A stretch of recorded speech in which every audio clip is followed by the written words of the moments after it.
And to that piece of lieutenant that's always on his podcast, bashing us, yeah.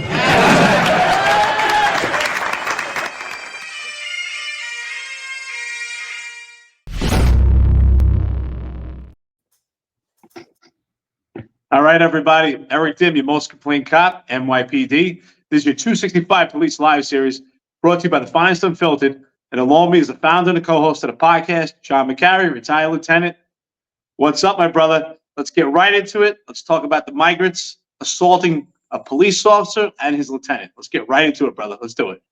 Sure. Everybody, just check out my Dream Team shirt, courtesy of the Mighty Fuzz Young podcast. Give them a check. Give them a check. Because we're going to talk a little bit about the Dream Team too. But I'm going to play a video for you right now, and it's two officers, a lieutenant and a police officer. They're on 42nd Street.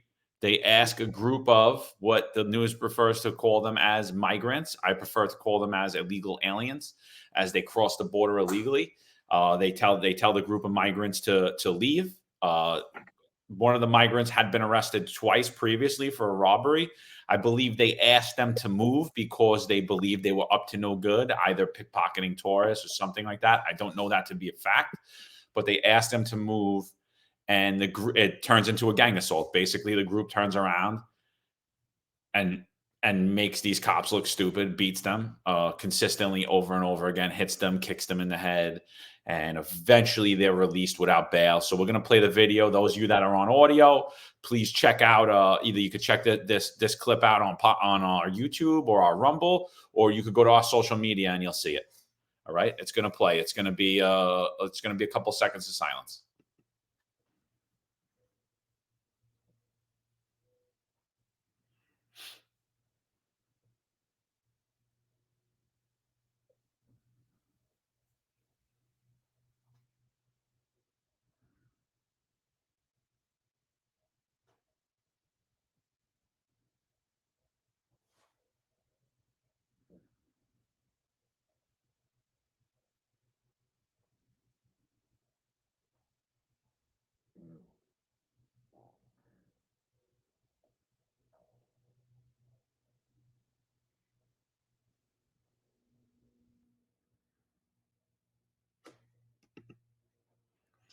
Unreal.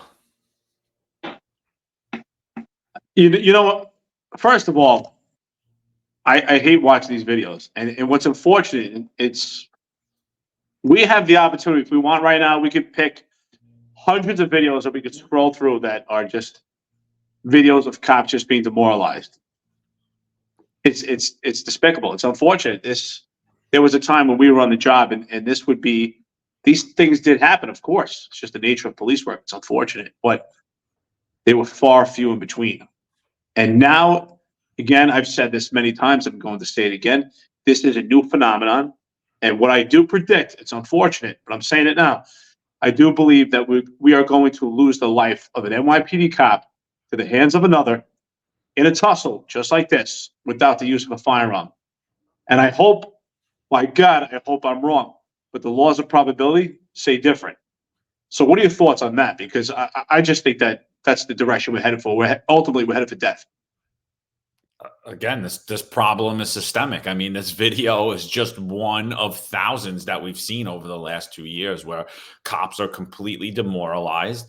They appear to be unwilling to physically engage, unwilling to throw strikes, unwilling to pull out their firearm. I mean, that's a very scary situation right there. I've been jumped a few times in my life, and it's not something that's fun. It's definitely not something that's fun. It's definitely something very scary. I don't care how well trained or how much stronger you are than your opponents. It's a very scary, traumatic situation. But you got to be in the fight at that point. And, unfortunately, again, I don't see that they're in the fight. That's the key word right there, John. The key word you just said is the fight.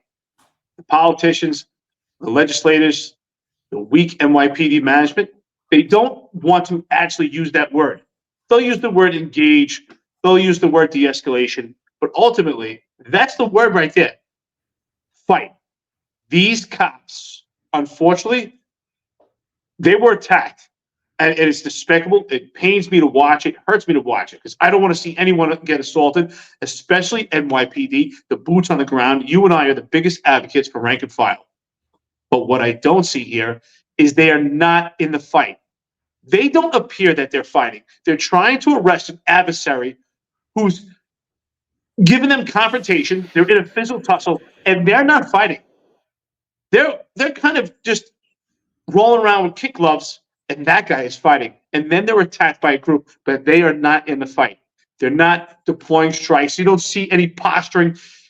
There's no sense of violence. And I don't care who's offended by this, but the cops have to be in the fight.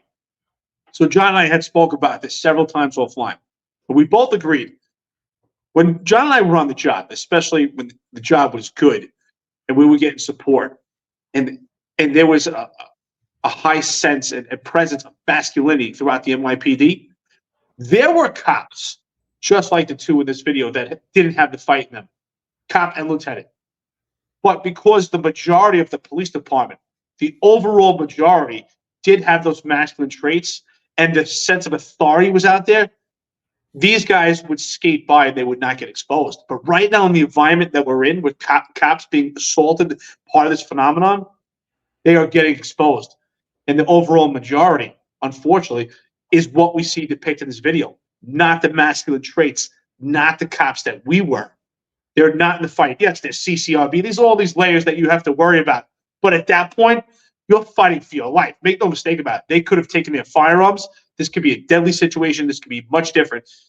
If you are on New York City streets as we speak and you're in uniform, you have to be ready for the fight. You have to be out there training, and you have to have that mindset. And you know what? Listen, if anybody watches the show Yellowstone, there's a line in the, I think it's the season finale of season 3. And one of the cowboys says this line. And you know what? It's such a good line. It's so true. It says, when people are born, you're either born a willow or you're born an oak. And cops, people that become cops, you have to ask yourselves that. Are you a willow or are you an oak? Because you have to be an oak if you're going to be out there. You have to be willing to fight. So I think a lot of it has to do with the mindset of what's going on out there. And I think that's what's systemic with the training. I think the mindset of cops now is they're more worried about the professional ramifications of actually using force, the legal ramifications of using force, than they are about their own lives, than they are about public safety, than they are about anything else. And that's what's systemic here. What's systemic is that the leadership sees this video and they don't say, well, you guys didn't throw one punch. There was not one punch thrown while you're getting kicked in the head. You don't stand up and square off in a boxing stance. Now, I understand there's multiple assailants, and I understand that full well.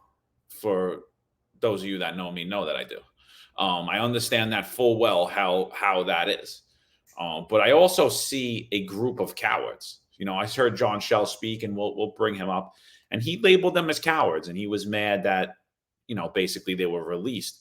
And they are a group of cowards, because what you see is they only strike the officers from behind. They only strike the officers when they're down, right? They don't strike the officer face to face.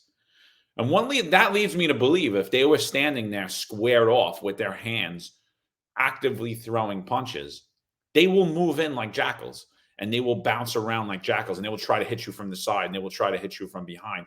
But more often than not, you will be protected by your own stance. I think it's a very big telltale that there wasn't a punch thrown. There wasn't one punch thrown that we've seen on camera. And again, we're not picking on this video. We're not picking on these two cops. There are hundreds of these videos. I don't care what their career was. I don't care who they are. I don't care. You want to come fight me too? That's fine. You know, see you when I see you.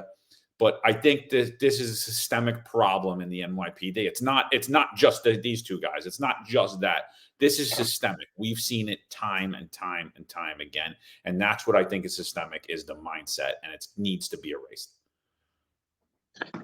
I agree with you that the cops are being attacked, and CCRB and all this legislation is on their mind, and the mindset has been just completely destroyed, and not even destroyed. The mindset for battle, to have that warrior mindset, to be in the fight, is not built in the academy, and it's not something that's examined during candidate assessment, obviously, because it's my opinion. I've been saying this for years. I'm going to say it again, despite what anybody says.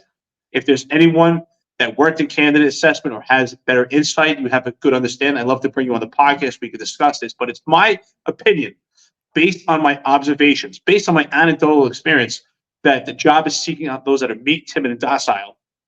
And I ask if anybody is in opposition to that, please come on here and talk to me. But I would say that it's completely obvious from the videos that we see, even in this video, they appear to be meek, timid, and docile. Yes, do they have CCRB legislation? This is the part I don't agree. With all those factors that you have to be worried about your professional optics on camera, still at some point they're in the fight, they're being attacked to the point that they can have their firearms taken, they get kicked in the face. I think at that point, that stuff goes out the window, and now's the fight or flight, and you have to have that fight in you. And I agree, we both talked about this. At some point, they had to abandon the mission of making this arrest and get up and get into a fighting stance and protect themselves. And these perpetrators, they appear to be malnourished. They don't appear to be of any size, and they're complete cowards. Every time they threw a strike, they threw the strike when the cops weren't looking, and they took the opportunity when they could not get struck back. So they were just just predators. And I believe that the two cops, if they had to fight them, the proper training, if they got into a fighting stance, they would have taken off and ran away. They weren't looking for any opposition or confrontation. They were looking for an easy prey, and that's what they got. And it's unfortunate, but again, I hope I'm wrong. We're going to see the loss of life from a tussle just like this. I don't disagree with you at all. I mean, I've agreed with you from the moment you said it, because that's exactly what we're seeing here. We're seeing cops that are unwilling to engage. You know, I use a quote for Eric Adams a lot, and I say it's politics over everything with him.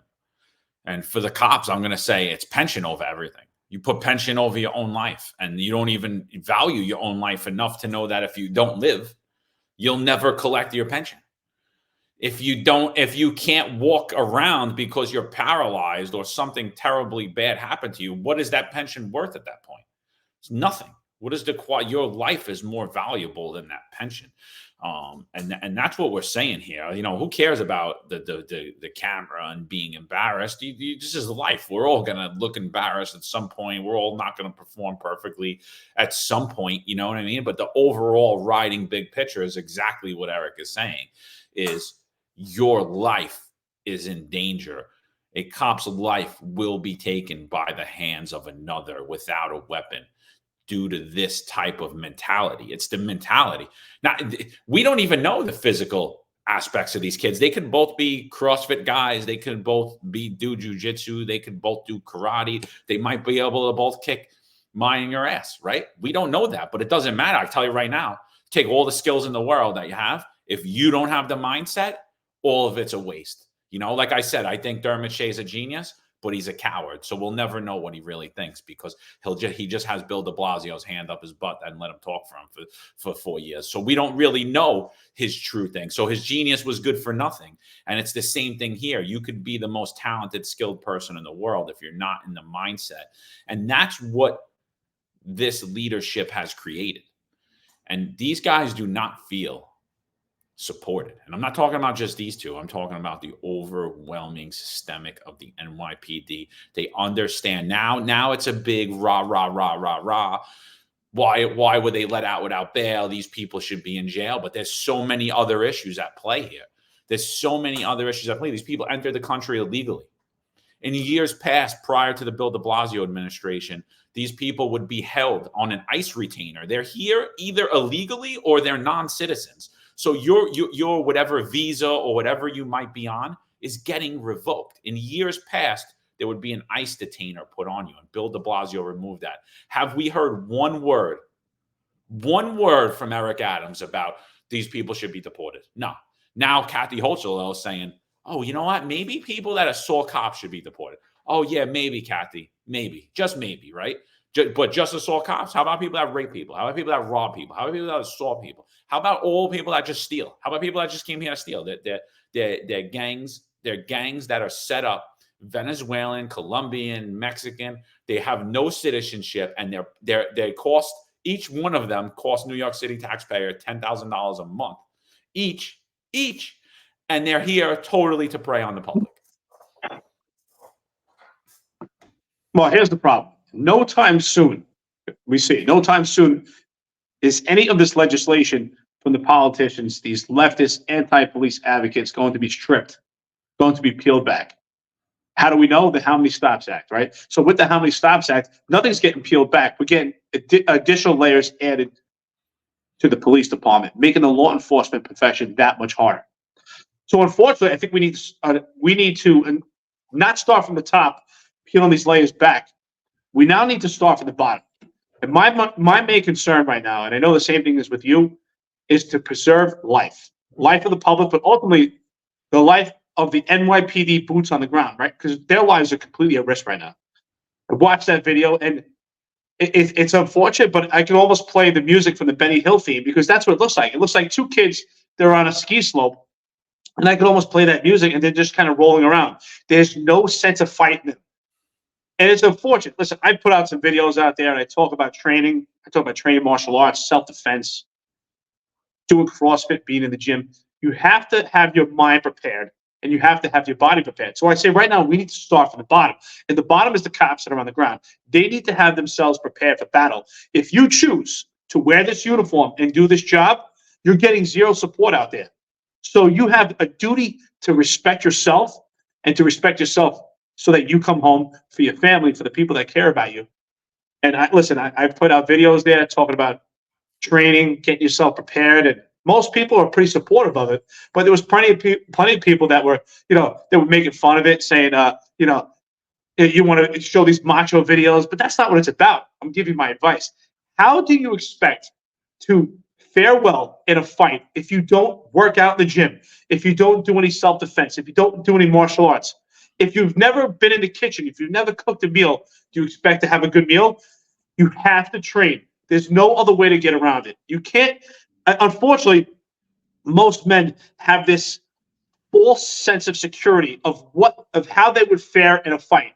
And the reality is they would not perform well, because if you're not training, you can think you're going to get red and you're going to get mad. That's not what works. Bob Rutan, a famous UFC MMA fighter, he always talks about how the movie that came out was called Here Comes the Boom, right? And he said that came out because there was a guy talking about, I don't have to train, but when I fight, I see red. These are nice things to think, but the reality is you have to train. You're an NYPD police officer. You have to train now. There's no excuse. If you're not going to be in the gym, you're not going to be in tip-top shape, you're not going to do self-defense or martial arts, you better get yourself a new job right now, because you have no support out there. And if you're not going to do these things, you're going to die. And that's the reality. I'm sorry to say it, but it's the truth. Live or die. I do blame, again, I'm going to put it really all on the leadership, because you're putting people out there unprepared. You're saying that you're heavily trained. You're saying you're the highly trained, the most trained police department in the world. You're saying all of these things constantly. We had the state of the NYPD yesterday, right? So we watched that. That was, too much to say about that. And we will talk about that in a minute. But the whole beginning is about the training and the honor and the integrity and all this stuff. And it's like, okay, we have the diaphragm law in New York City, where you cannot put pressure on an individual's chest, either intentionally or unintentionally. I can never grab you around the throat, whether I put pressure or I don't. I can't even put you where it appears it could be a headlock. I just have my arm around you like that. It's not actually a chokehold, but it's deemed a chokehold. I can't do that, or else it's a misdemeanor to me. And the NYPD has never, to date, this happened after the Eric Garner incident. They put out a video, and the training was, you can't do this, you can't do that, you can't do this, you can't do that, you can't do this, you can't do that. Never said what you could do. Never said what you could do. You can't sit on the guy's back. You can't do this. You can't roll him over. You can't sit on his chest. You can't do that. You can't do this. But it never said what you could do. And I think that's the bigger problem of it all, is nobody knows what they can do. What is it? Let's break it down. All right, due to this law, now the only thing we could do in this situation is throw strikes, is throw kicks, is throw knees, is punch in the face, is use my mace, is use the taser. What is it? Label those things out and develop training. What year was the Garner incident? 2014, 2015? It's 2024. It's almost a decade later, and there hasn't been one training that has been put out for these guys and girls to understand what they can do. And I think when you look at all of these videos, what you see is hesitancy, and you see clearly they do not know what to do. And how could I hold an individual accountable when you're part of the largest police force in the world and they don't tell you what to do? There's no training what you can do, but you have discretion now. Don't worry. We'll either hang you or we'll support you depending on the political narrative that's friendly that week. Well, that's absolutely true.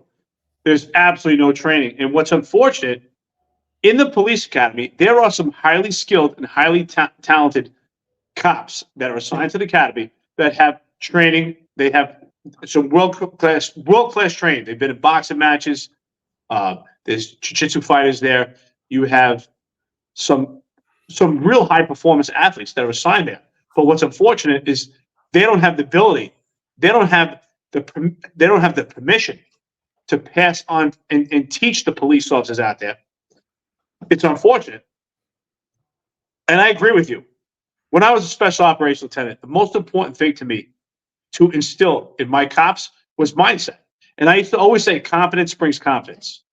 So right now, the police officers are in an extremely vulnerable position where they're being attacked physically.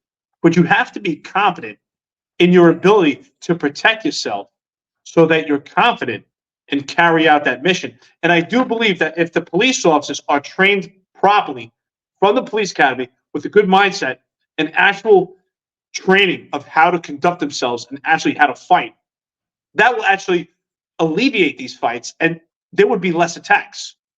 But because these police officers look completely vulnerable, they look out of shape, they look very gingerly, they don't have those masculine traits, they don't have that presence, that they are now extremely vulnerable. And that's what these people are looking for. They're predators. They're looking for easy prey. And they saw these two happen to be easy prey. I'm not making fun of them, but it's the reality. It's the truth. And we need to talk about what's actually happening to prevent it from happening again. These police officers are not ready. Anybody watching this, you have to be honest with yourself, right? It's unfortunate, but most of us have big egos. You have to remove your ego and ask yourself, if you're in that situation, are you actually prepared?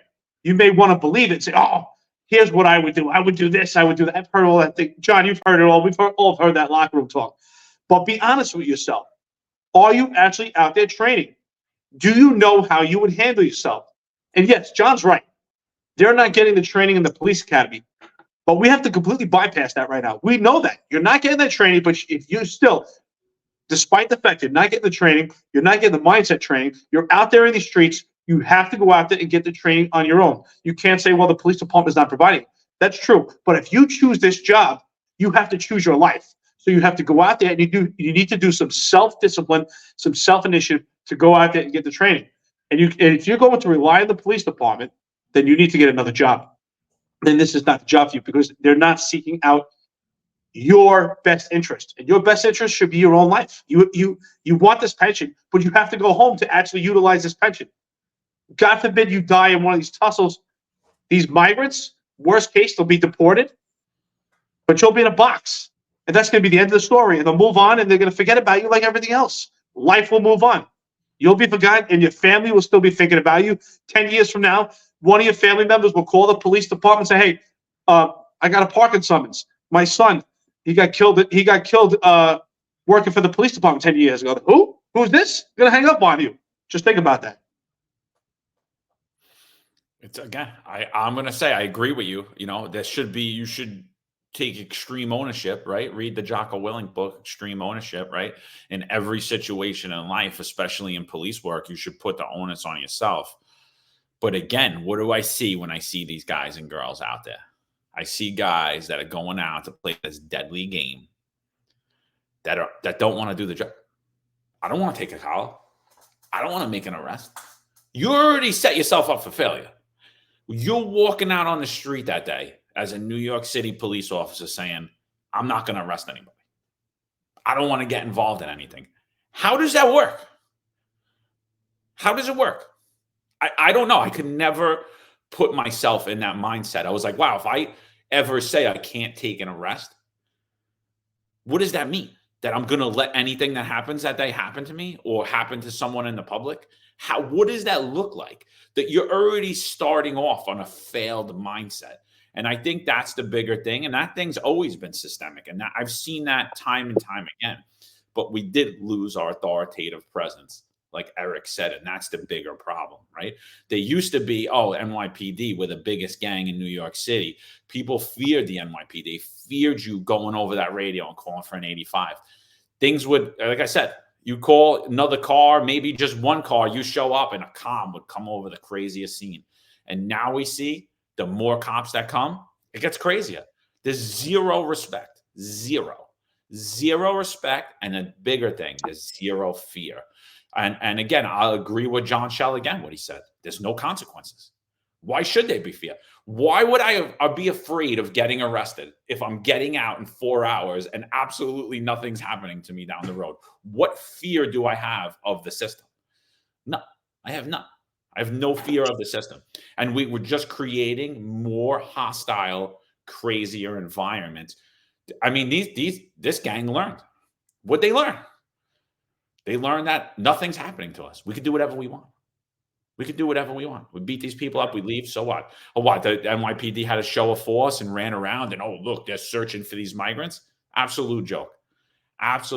Where are you? When the terrorist organizations are taking over New York City? Where are you? I don't know why that stupid thing keeps coming up on the screen where the thumb up. You saw that? Yeah. I told you about that last time. That thumbs up, it keeps coming. It works for me. For some reason, I don't get the thumbs up on my side. But where are they? When New York City streets are getting taken over, that's when we should be doing the show of force, not to go arrest 5 guys that we know who they are and go get them. Like it's. Well, the problem is everyone's watching. The whole world's watching right now, but especially in New York City, the thugs, the perpetrators, they're watching right now, and they're like, "Wow, look at these 5 skinny, malnourished perpetrators, illegal aliens, just mollywopped 2 cops, and there was zero consequences." Now, if we get some real violent perpetrators, some real thugs who have some real evilness in their heart, this could be a whole different outcome. And it's unfortunate we are headed there. But what is it going to take for these cops to wake up and say, listen, again, I say it, if you choose, don't get me wrong, right now we're telling you this is not the time to do this job. But since you are there already, if you choose to wear this uniform, to patrol New York City streets, this is what you're facing right now. You're facing adversaries that know they have no consequences. The only one that has consequences is you. I'm talking to you. You, the cop that's out in the street, you're the only one that bears the consequence. You bear the consequence with your financial freedom. You bear the consequence with your record on your 58 from CCRB. You bear the consequence from the backlash from your own police department. You bear the consequence ultimately with your own life. But what is it going to take for you to say we're going to take a stand? One thing I'll say that's different about what I see right now from the cops in these videos compared to when John and I were on the job. As a whole, the overwhelming majority, we had much more camaraderie. There were, I would say overall, there were tough, just tough New York City kids. That's what we were. Ordinary men. We didn't have amazing training. It wasn't that we were UFC fighters, but we all had that grit of being New York City kids. Most of us had fizzle tussles. We were fighters kids. It was a byproduct. We had that mindset. We were prepared for fighting, but we had camaraderie, and we all depended on each other. If I saw John getting attacked, but I know that I got John's back. If John saw me get attacked, he has my back. So we relied on each other. That camaraderie is so important. We've also lost that camaraderie because they stripped away at the police department. And I do think there's a correlation with camaraderie and masculinity and also morale. These things come together and they build a group of men. And we're not seeing it out there right now. And again, I say, if you choose to wear this uniform, you have to be ready. Despite the fact that you don't have any layers of protection, despite the fact you have CCRB after you, legislation, optics. But ultimately, you should want to go home. You should not want to be rolling around, laying on the ground, getting kicked in the head to make $100,000 a year or even $200,000 a year. It's not worth it. But you need to stand up for yourself and protect yourself so you go home to your family. Forget about that perpetrator. He's not going to see a jail cell anyway. So get up and stand up for yourself. Those punches and those kicks could have easily been knife pokes. Easily. And I'm honestly shocked they weren't, to be honest with you, because I would expect them. When I see that group, I would expect a knife and some pokes, because I'll tell you that group that's not the first person they beat up as a group. They've done this before. They attacked like jackals, like I said, from behind, complete cowards. And that's what you see. What do you see with cowards? They use weapons. They pull out knives. They stab you in the back. They stab you in the side. And that's exactly what they are, a gang of cowards. John Shell was right about that. But here's where I knock the leadership again, right? Not only do we not talk about the ICE detainers, they talk about how this person was released without bail, and they blame the law. Who don't they blame? They don't blame the district attorney for charging the proper charges that would keep them from being even released without bail, right? What will they do? What will they do on the news this week, or this week coming, or the following week? Here's our partners in the district attorney's office.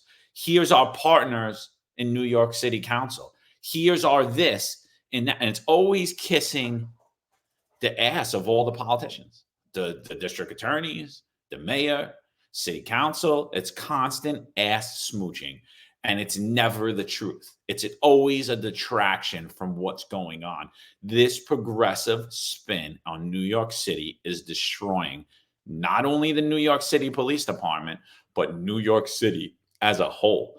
And that's the thing that we're losing sight of, we're talking right now about the danger to police officers. What about the public that they're there to serve? It's how dangerous is it for the public when the cops can't even keep themselves safe?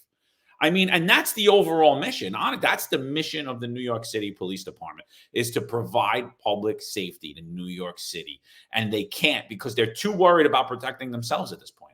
Because now it's imploding. The NYPD is imploding, and they have the gall and the audacity to refer to themselves as the dream team, and they haven't even won a game. They're giving themselves championships, trophies, and they haven't even won a game. Nothing. Not one game. Nothing. I like that metaphor. It's actually on point. It's hysterical. It's so true.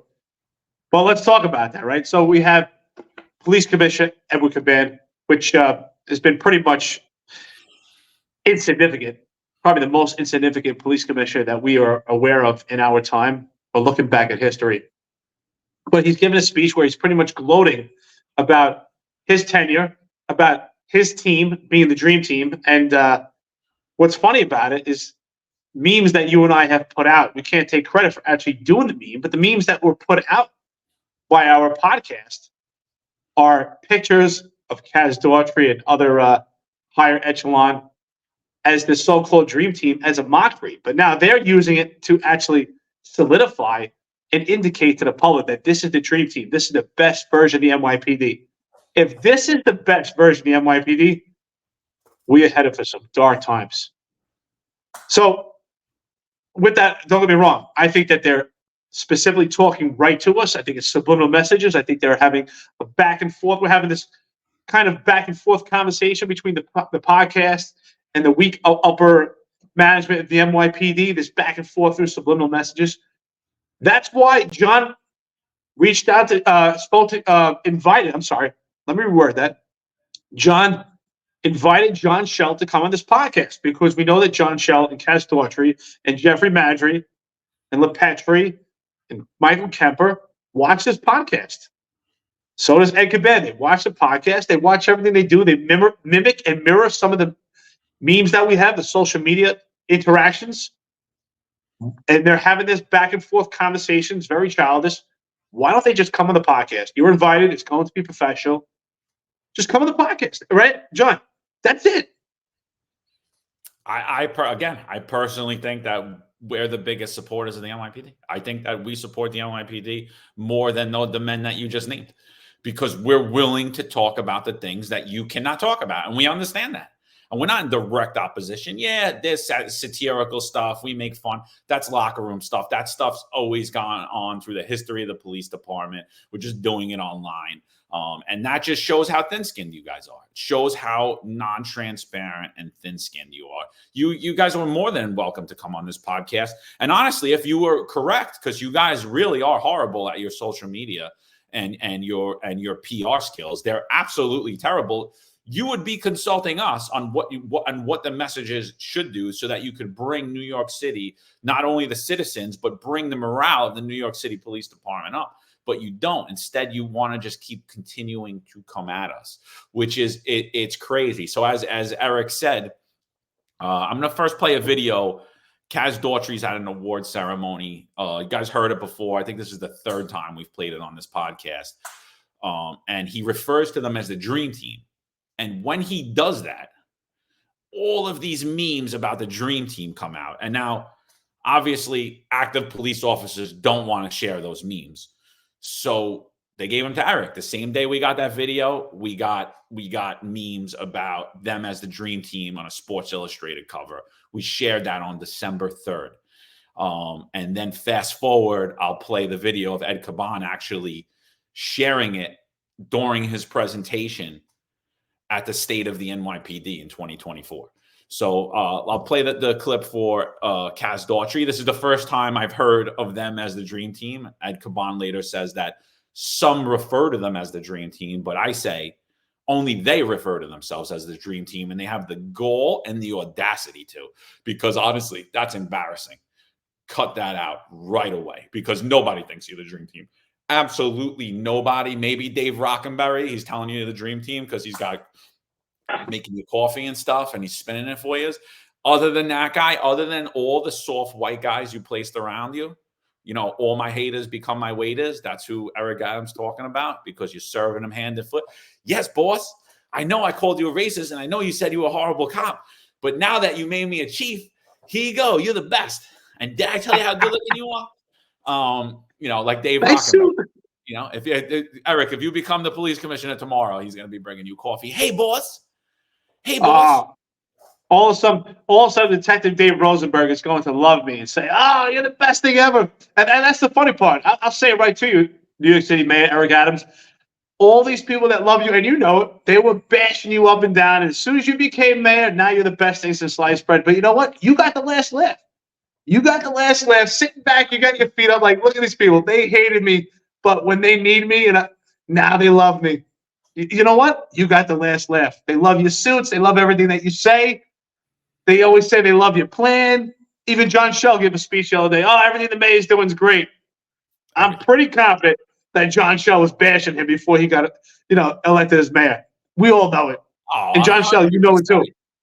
100%. Kemper. All these guys are Trump guys. You're not going to be a Trump guy and support Eric Adams. You're just not. You're not.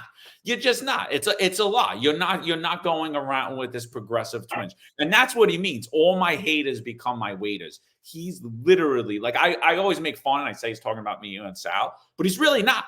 He's talking about all the soft white men in the NYPD that all couldn't stand him, thought he was a terrible cop, tried to fire him, hated him the whole time they were in the police department, and then he becomes the mayor and they're serving him hand and foot and doing and saying whatever he tells them. You guys are his waiters. That's who he's talking about. Hey, John, was it you who said it? I remember I heard something. It kind of refers to John Shell, like he's woke in the streets and Trump in the sheets. Was it you who said that? No, I would say, I said like they're two different people. At home, they're one person. And they're somebody else, and they're somebody else at work. They're totally. So I would always say they're conservative at the dinner table, but they're woke at work, right? They're progressives at work. But Alamo actually coined the phrase "MAGA in the sheets, woke in the streets." Oh, that's it. Yeah, that's it. And it's all the same stuff, right? Like, that's MAGA in the sheets, woke in the streets, and that's exactly what they are. I mean, and they're waiters. Really, they're highly paid waiters. They're highly paid waiters. And when Eric Adams had sat down at his table of success, all the waiters put their uniform on willingly and begged for it. They begged for that. They begged for it, and they got it. Very funny. So let's play the Kaz Daughtry clip where we first hear the Dream Team. There's a handful of retired officers that don't live in the state. There's a handful of retired officers that don't live in the state. There's a handful of retired officers. Oh, it's not working. That's weird. By the way, when he says there's a handful of retired officers, he's talking to lots. Oh, absolutely. Hold on. I'm going to try to... Just say our names already. Don't worry about it. Yeah. It's, what the hell's going on with this? There's a handful of retired officers that don't live in the state. See if that works. And speaking of teams, it doesn't get any better than the current NYPD leadership team. Stacked with talent, some have called them the Dream Team. I'm just grateful that they are all very much my team.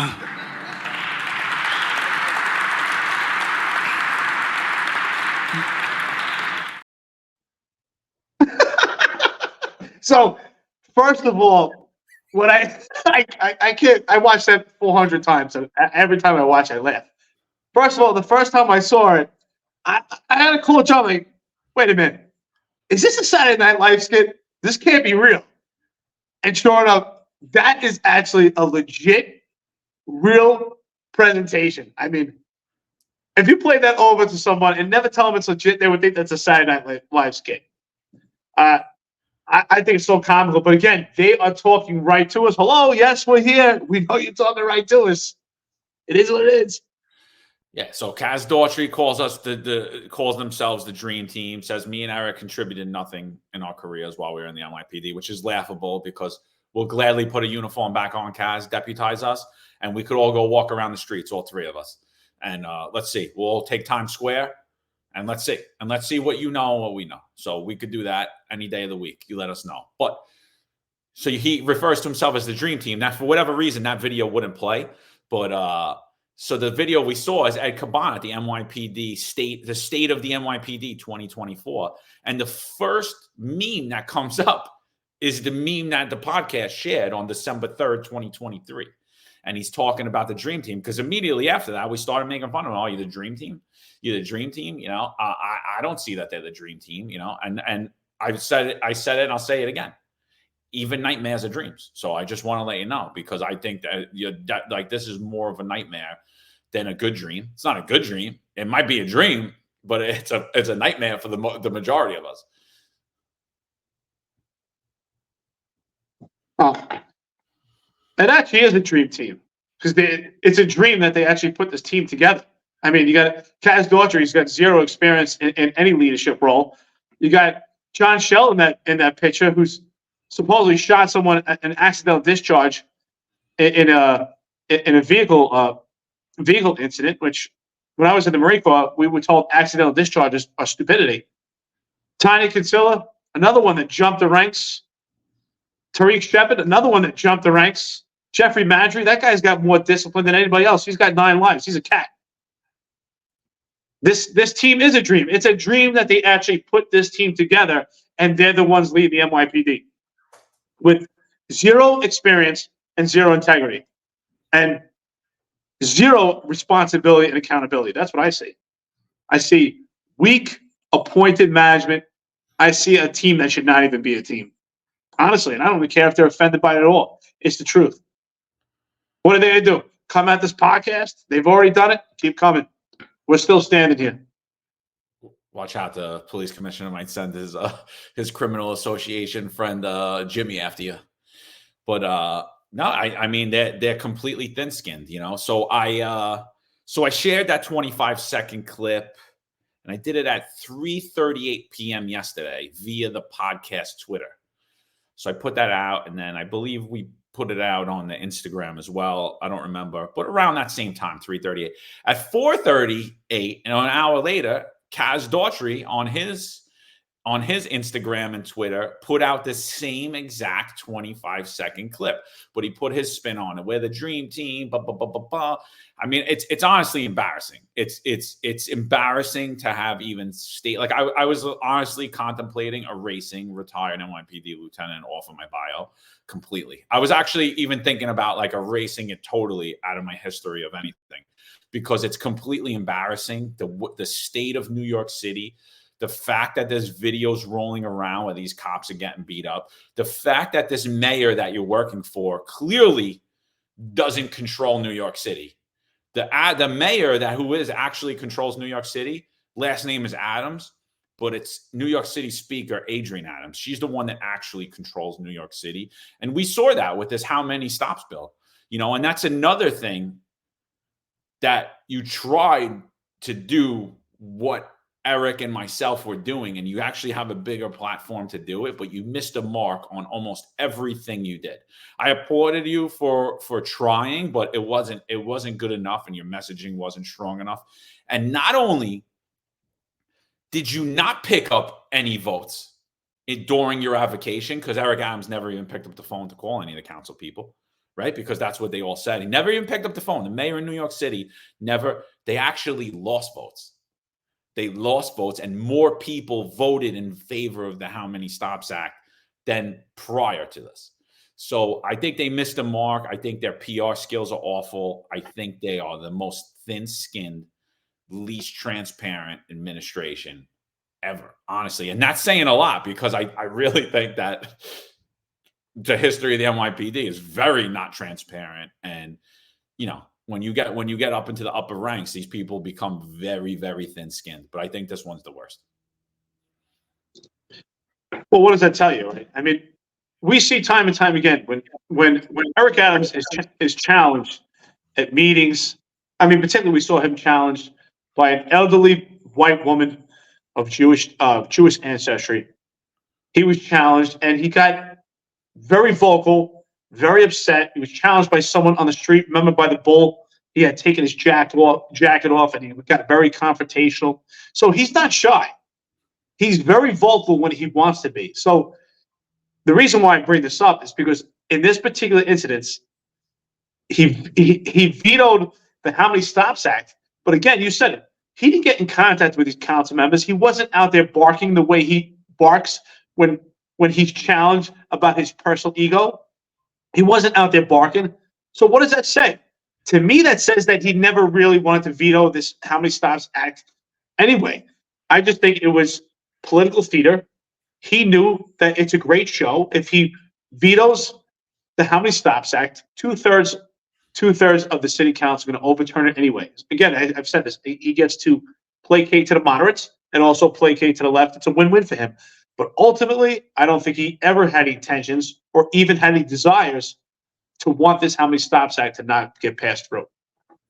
Oh, absolutely. And if you see, like, he goes out with city council and the NYPD goes out with city council, why the entire upper echelon of the NYPD needed to be there, I have no idea.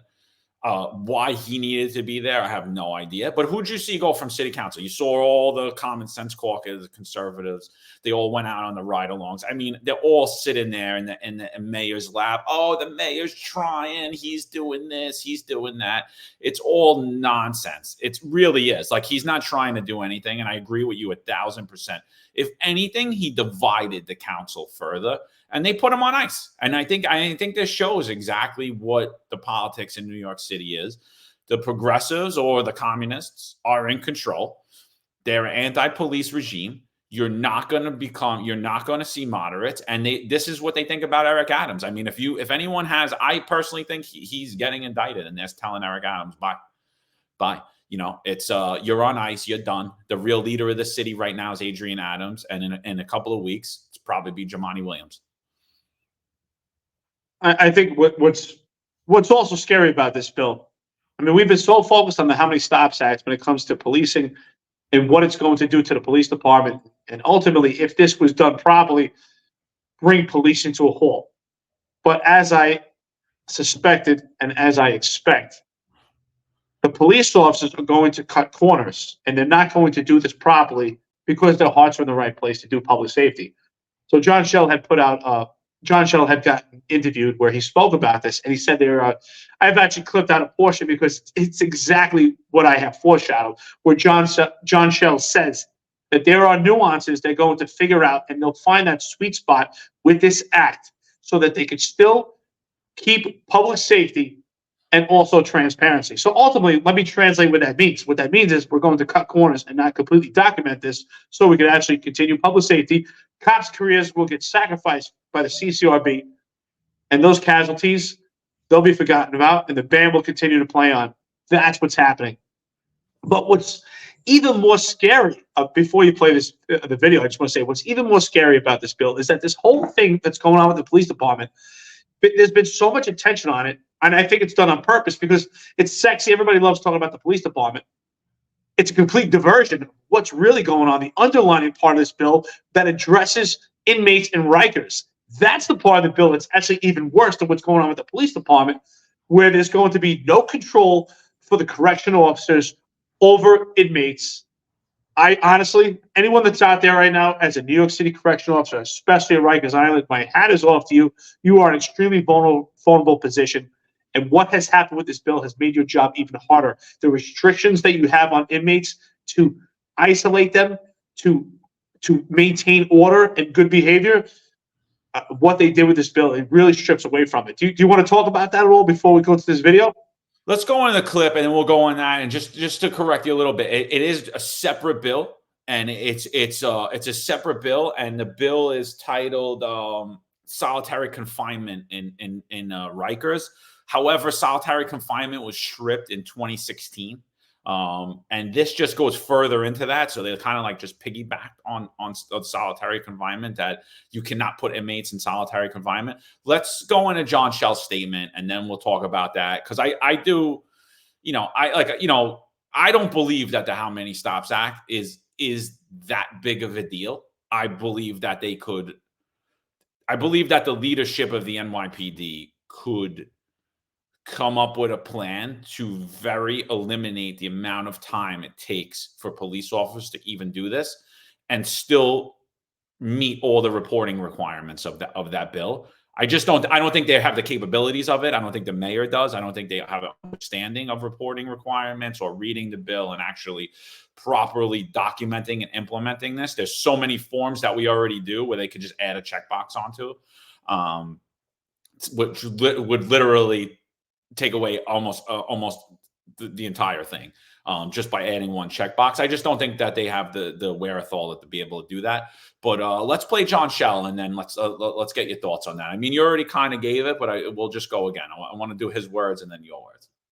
No, look, we've always supported aspects of this, but the spirit of this bill. Mm-hmm. The mayor has long stood for public safety and transparency, but the level one, we don't agree with, because the level one, it's not a stop. It's an inquiry as to what's going on. It has nothing to do with suspicion or accusatory. So for us now, let's put in perspective, last year we handled 8.5 million calls for service. Mm-hmm. Assuming that's one person, that's 8.5 million reports we have to do on our phone, on an app. That takes time. And now to go out, a missing person, jobs like that, to talk to people, it's going to hinder our relationship with the public, because cops are not sure, should I talk, should I not talk? And the other night we went out with the city council. I'm sure you saw on Saturday night. We went out, we took them throughout the city, and they were very inquisitive. They asked a lot of questions. So now it's a bill. It doesn't go into effect until July. Mm-hmm. So maybe we can sit down and find some nuances, what we can do, what we can't do. And like I said this morning, find that sweet spot that works for transparency and safety for all. Right. Yeah, I mean... Okay, so the end of the video, his statement right there is just a complete telltale of what the intentions of the police department are. I agree with you. They do not have the capability to have some type of app where it's a quick checkbox. And I do agree with you. If they explore that opportunity and actually could do that, that would alleviate. But I think what the problem I have with the How Many Stops Act is the annotation over the mindset of a police officer. You already have all this criticism and this critique and this oversight. This is just another additional layer to just make your job harder, because you have all these things to worry about with the How Many Stops Act. It's hard enough just to be able to identify different levels, because what he's saying here, What he's saying here is he's on the right path, but he's not 100% correct, right? Because a level 1 encounter is a request for information. And what you need for a level 1 encounter is an objectable reason to approach. So that's where I have a problem, where the city council could attack the cops when it comes to this, because they could say, well, you know what? Did you really have an objectable reason to ask someone why you're lost or what are you looking for? So there is that nuance he likes to use that was forgotten in that. But what he says at the end of this is exactly that. The cops will cut corners, because he said we will find nuances.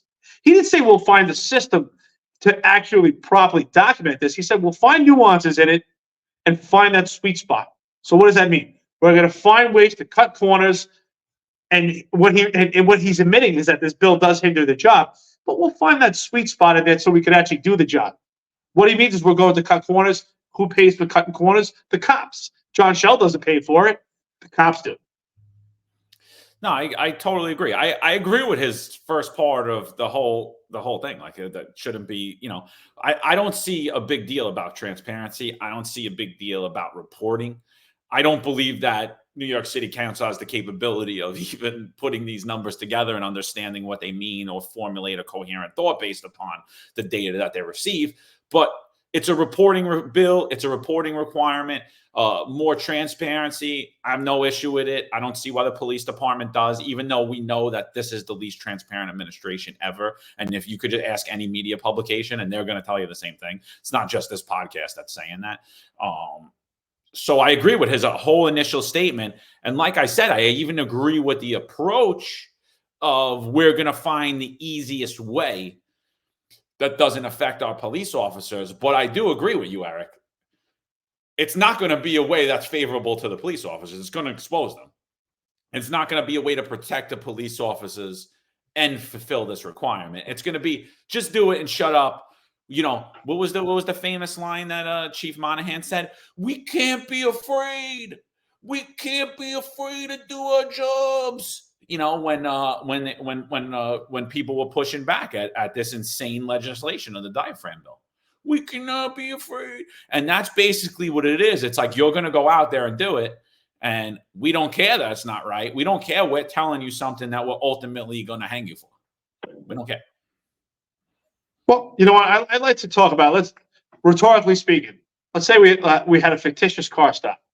What it's like to be an NYPD police officer today, right?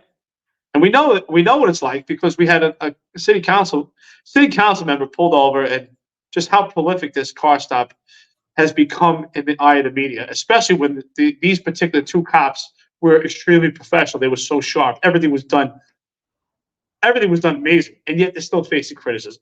But let's just say, for instance, you're a police officer. John, fictitiously, rhetorically speaking, you and I are working together under the rules right now. We pull over a car. We have probable cause to conduct this car stop. The driver proceeded through a red light. As we approach the car is tinted with windows. Keep in mind, this is not a real scenario. This is rhetorically speaking. We approach the car. Excuse me. As the windows come down, we notice that there's occupants in the back. The occupants in the back, they're moving around a lot. There's a driver. The driver's completely nervous. So we request the information. Okay? We request the information from the liar. Sorry, not from the liar, yeah. The New York City councilman, who was the driver, he's the liar. But this is a bit in my head. So we request the information from the driver. We have his license, his registration, insurance. We issue a citation for the red light, right? So that's documented. We then do what's called the vehicle stop. Then, as we're conducting this car stop, the occupants in the back, they're moving around a lot. We say, hey, what are you guys doing? Level 1, objectable reason to request for information. Now we have to, according to the How Many Stops Act, document that interaction. They get out of the car. We notice a gun. We take them down. There's a tussle. We have to do what's called a threat resistance injury report. Then these perpetrators are arrested. They have to go to the hospital. We have to do arrest forms. medical treatment prisoner forms, potentially a stop, question, frisk report on people that were. So the point to this is just endless. Is documentation. Is redundant, one after another. Do we really need another piece of paper for transparency? I think the documentation when it comes to a vehicle stop, an arrest, or an encounter is already suffice. Yeah, online booking sheet, complaint report, vouchers. Again, I don't see how they even need another form for this, how they even need another app for it. I don't even see why there's a vehicle stop report. Like, there should be a universal form that cops are filling out that covers all of this stuff at this point, a UF 250, whatever you want to do, which is a stop, question, and frisk. It should be universal. It should be a universal thing. You're going in, you're filling out this one report, boop, boop, boop, boop, boop, boop, and everything is going in. It's insane, the amount of different things and the amount of redundancy in the New York City Police Department, how you're literally just documenting the same thing over and over. I just reflect back on all the arrests I had and how many times I wrote the same statement and how many times I put the person's same name and things and how many times, and it's just so redundant. And here we go again. It's just another form. And that's ultimately what they'll come up with, is just, oh, well, do this too. What's the big deal, kid? It doesn't matter. Blah, blah, blah. Let's play the car stop again. Here's a car stop on Councilman Yusuf Salam. He's pulled over for traveling at a high rate of speed. He has very dark tints. And it becomes what this officer did. At first I didn't think the officer was going to get in trouble. We actually did a Twitter space, myself, Eric, and Sal Greco. And Sal's like, no, I think that this cop's going to get in trouble. I think he's ultimately going to have a price to pay. And I'm agreeing more and more with Sal each day that goes by, because this councilman will not let it go. He's basically saying that this cop did something wrong. So I'm going to play the video. Guys, really, if you think that this cop did something wrong, please just tell us what it was, what you think he should have did. We're hearing a lot that this was racial profiling. This was racial profiling. This was biased. Again, I'm almost 100% positive that the cop is black here. And I don't know how you could tell that the driver of this vehicle or any of the occupants of the vehicle, I don't know how you could tell what gender they are, how many people are in the car, or what their race is, because you can clearly not see a silhouette in this vehicle as he approaches. Here's the body camera video from the NYPD officer. Roll that back one for me too. Can you roll your back window, please? Hey, hello, I'm Officer Fonseca from the 26th Precinct. I'm Councilmember Salam. Oh, council member? This district 9. Oh, okay. Have a good one. Everything okay? Yeah. You're working, right? Yeah. All right. Take care, sir.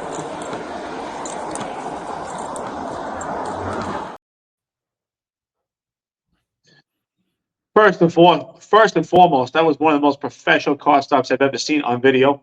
Those cops were extremely sharp and should be emulated. They're model police officers for the NYPD. This should not even be the topic of conversation.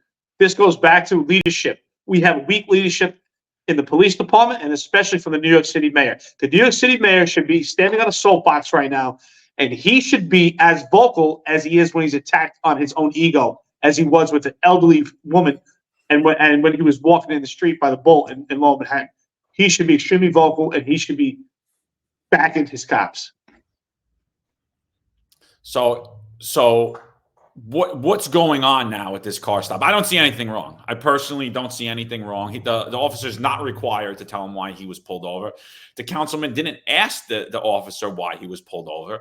Officer conducts an observation, and like Eric said, and I totally agree with him, the only thing the officer did wrong was do his job that day, was go out and do intrusive police work, do what New York City residents expect of him. He sees a car traveling at a high rate of speed with numerous violations, out-of-state plates. So let's see what's going on over here. He pulls him over, and he's nothing but courteous and doesn't even press the councilman for 1 second, and actually is quick to get out of there. And what I heard 2 days ago from New York City Speaker Adrian Adams is that the officer shined the flashlight in the face of the children. Now, you could clearly see in that video that officer asked them to roll the window down. He shines the flashlight for about 0.04 seconds. Till as soon as he sees his children, he lowers the flashlight. But just based upon that allegation alone, that's an abuse of authority. He shined his flashlight in the face of children, right? The council member who got pulled over, who is the public safety chair, is in charge of the Committee on Public Safety in New York City Council, made an allegation that he was pulled over for no reason. So again, that's another abuse of authority. He said it was based upon profiling. So now the officer has a profiling allegation. He says that the officer didn't explain the reasoning for the stop, discourtesy, right? So this is what this NYPD officer is now facing. There is an active investigation against this officer, and it's not going away at all. Eric, I want to play one video of the councilman yesterday on New York One. I saw this morning on Twitter when I opened my Twitter. I'm going to go to my Twitter account and pull this up. It is. All right, let me share it. And I'm going to go in and. Mr. Hold on, here it goes. Ready? I actually echo what the mayor said. This was actually a beautiful moment, right? What I would have loved to be included in that moment was, oh, you're working, Mr. Councilman, we stopped you because your tints were too dark. We're going to give you our discretion. We're going to let you go, but can you get that fixed as soon as possible? Because then I would have been like, oh, shucks, I didn't know my tints. Tints was too dark. No, is that true? You didn't? I didn't know, right? I actually. You want to go first, or do you want me to talk? Yeah, what do you think about that? What do you think about that statement? I don't like that statement at all, and I'll tell you why. I think what the cop did was outstanding. I think that what the cop did, every cop should do. He emphasized, and everyone should emulate the actions of that officer. He was extremely sharp. He realized that his motorist was a council member who also was on the phone conducting official business. So not only did he have an audience of children in the back, but he had an audience of other council members. So he knew he was already in a vulnerable position. The smartest move of de-escalation he could do is get that car stop completed and disengage as soon as possible, because he already knew that he was going to exercise discretion, which was the best move that he could make, right? It was either he exercised discretion or he writes a summons. So he made the decision immediately that he was going to exercise discretion. Now, I've said this on a podcast when we spoke about the councilman, but I'm going to say it again. I don't like his statement because I do believe that based on what I've seen so far, him speaking about it and his actions and his lies about this car stop, that if the police officer stayed there and explained the reason for the stop and said what he just said, that, hey, you should get that fixed, that would have been perceived as a power struggle and the cop trying to exercise his power over the council member. And I think this would have been a whole different story and far worse when it comes to abuse of authority. And make no mistake about it, this is going to be a civilian complaint investigation. Absolutely. He's been so vocal about it. He has to do a civilian complaint right now. And what do we know from the Civilian Complaint Review Board? And they said it during testimony at a public city hearing, right? Arvor Rice said it herself. It's not about what the police officer thought. It wasn't about his mindset or his actions. It's about what the civilian felt. So this whole thing is about what the council member felt. And he felt that he was stopped because he was black. And that's going to be the focus of this investigation. And I'll say it again. You cannot prove or disprove that allegation. Despite the fact that those windows were so dark, you could not even identify a silhouette.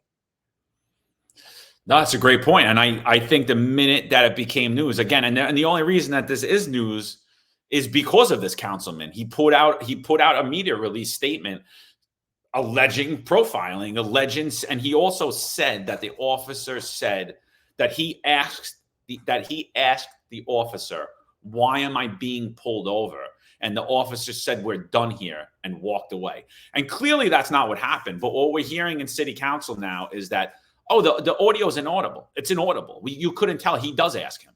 He does ask him what it was. But the officer, And even if that's the truth, which I don't believe it to be, even if that is the truth that he asked them, the officers never said, "We're done here." He said, "Have a good night, sir." How do you know that the officer heard what he said?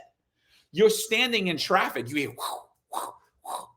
you're thinking, you're looking every direction. You're listening to everything. How do you know that that officer heard that? Because I don't think that he did, because I think the officer would have gladly answered that question. I think he was walking away. He had other things on his head, a million other things in New York City. For those of you that aren't New York City police officers or walk around the streets of New York City with your head up your butt, this is what it's like to be a New York City police officer. You're on a car stop. You're waiting. You're making sure you're not getting hit by other cars. You're making sure you're not getting attacked from every angle. I mean, you are a target in New York City as a police officer. You can't even walk into a restaurant or a deli without looking into that restaurant, because if something happens in there, you're the first one that's going to be dead. You need to know everything that's going on. All eyes are on you. You need to have all eyes on everybody. And that's what nobody takes into account. And I don't believe that the thing is inaudible at all. I believe we heard exactly the statement of it. But that investigation sparked, that CCRB investigation sparked the minute this New York City councilman did that press release. This whole thing. And then what did we see? We see Eric Adams get up and kiss the councilman's ass, right? Because he's like, "Oh, please take me back. Please take me back. I need some political support because I have support because I have the lowest approval rating of any mayor in New York City history, including the communist Bill de Blasio." Well, you know what? The whole public media stunt by Yusuf Salam here is just a complete lie. But you know what is true? That this police officer did a fantastic job and emulates a good police officer. And everyone watching this has said, "Well, the cop should have said this. Didn't the cop hear that?" Everyone that is saying that, unless you're a cop and you've actually performed a car stop, you suffer from the Dunning-Kruger effect. I think, John, you just laid it out perfectly. People don't understand. When you approach a vehicle, your focus is not linear just on your motorist. The cop is looking at the car, the condition of that vehicle, where it's parked, where it's positioned, where he's positioned so he doesn't get hit by oncoming traffic. He has to make sure that the pedestrians are in a safe location. He has to make sure that his car stop is in a safe location so that the motorist is also safe. He has to worry about potential pedestrians approaching him while he's conducting that car stop. He also has to use all his keen senses. He's talking to the motorist. His eyes are on the car, but he's also listening to the radio at the same time. He has to make eye contact with his partner and listen to his partner. So what people don't realize, and with that's why body cameras are good, but there is a lot of faulties when it comes to body camera footage, because everyone expects the police officer to see and hear everything that was captured on that video. This police officer happens to be extremely sharp and heard the conversation. But very well, I wouldn't find fault with him if he didn't hear the conversation, even though the body camera captured the conversation with him and other council members while he was doing professional business. But if he did not capture that, if he didn't hear it, I wouldn't find fault, because when you conduct a stop and you're doing police work, everyone hears and sees different things. That's why when we make arrest and there's a group of police officers, each one will have different testimony on the same case. And that's what people don't understand. This is a great clip that you put here. So John's put up a clip here of Yusuf Salam here. And now his car is registered in New York State. This appear to be tinted, but not the same tint that we saw in the video when he was stopped. So John, why don't you go further into this, since this is actually your page? Yeah, so this is my Twitter. This is on Monday. I forget who shares this photo with me, but it's now the council member's car, and he has New York registration, not Georgia plates anymore, because obviously that's a big deal. You have 30 days you're required to switch your registration over to New York once you're a New York State once you're a New York State resident. Your vehicles are required to be switched over. And it's multiple factors, including a factor that they charge police officers with in the police department. They call it insurance fraud. You're getting a cheaper rate in Georgia. You're required to have the New York rate, whatever that is. It's much higher than other areas in the country. Obviously, if anyone who's parked in New York City, your bumper is getting scratched, your windows your mirrors getting taken off, but you're going to get bike marks, or some bike guy is going to scratch across the side of your car. And they actually, in the New York City Police Department, they actually go as far to, you could live in the same zip code.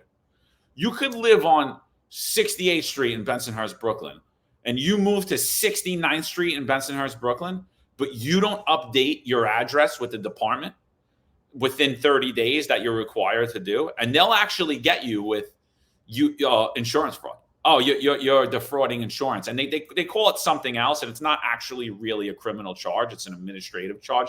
They call it like insurance jumping or something like that, and they actually charge police officers, and they actually get a lot of days taken for this, saying that they're trying to defraud the insurance company when they live in the same exact zip code. They just didn't update their records with the DMV at that point, because there's so many records you need to update.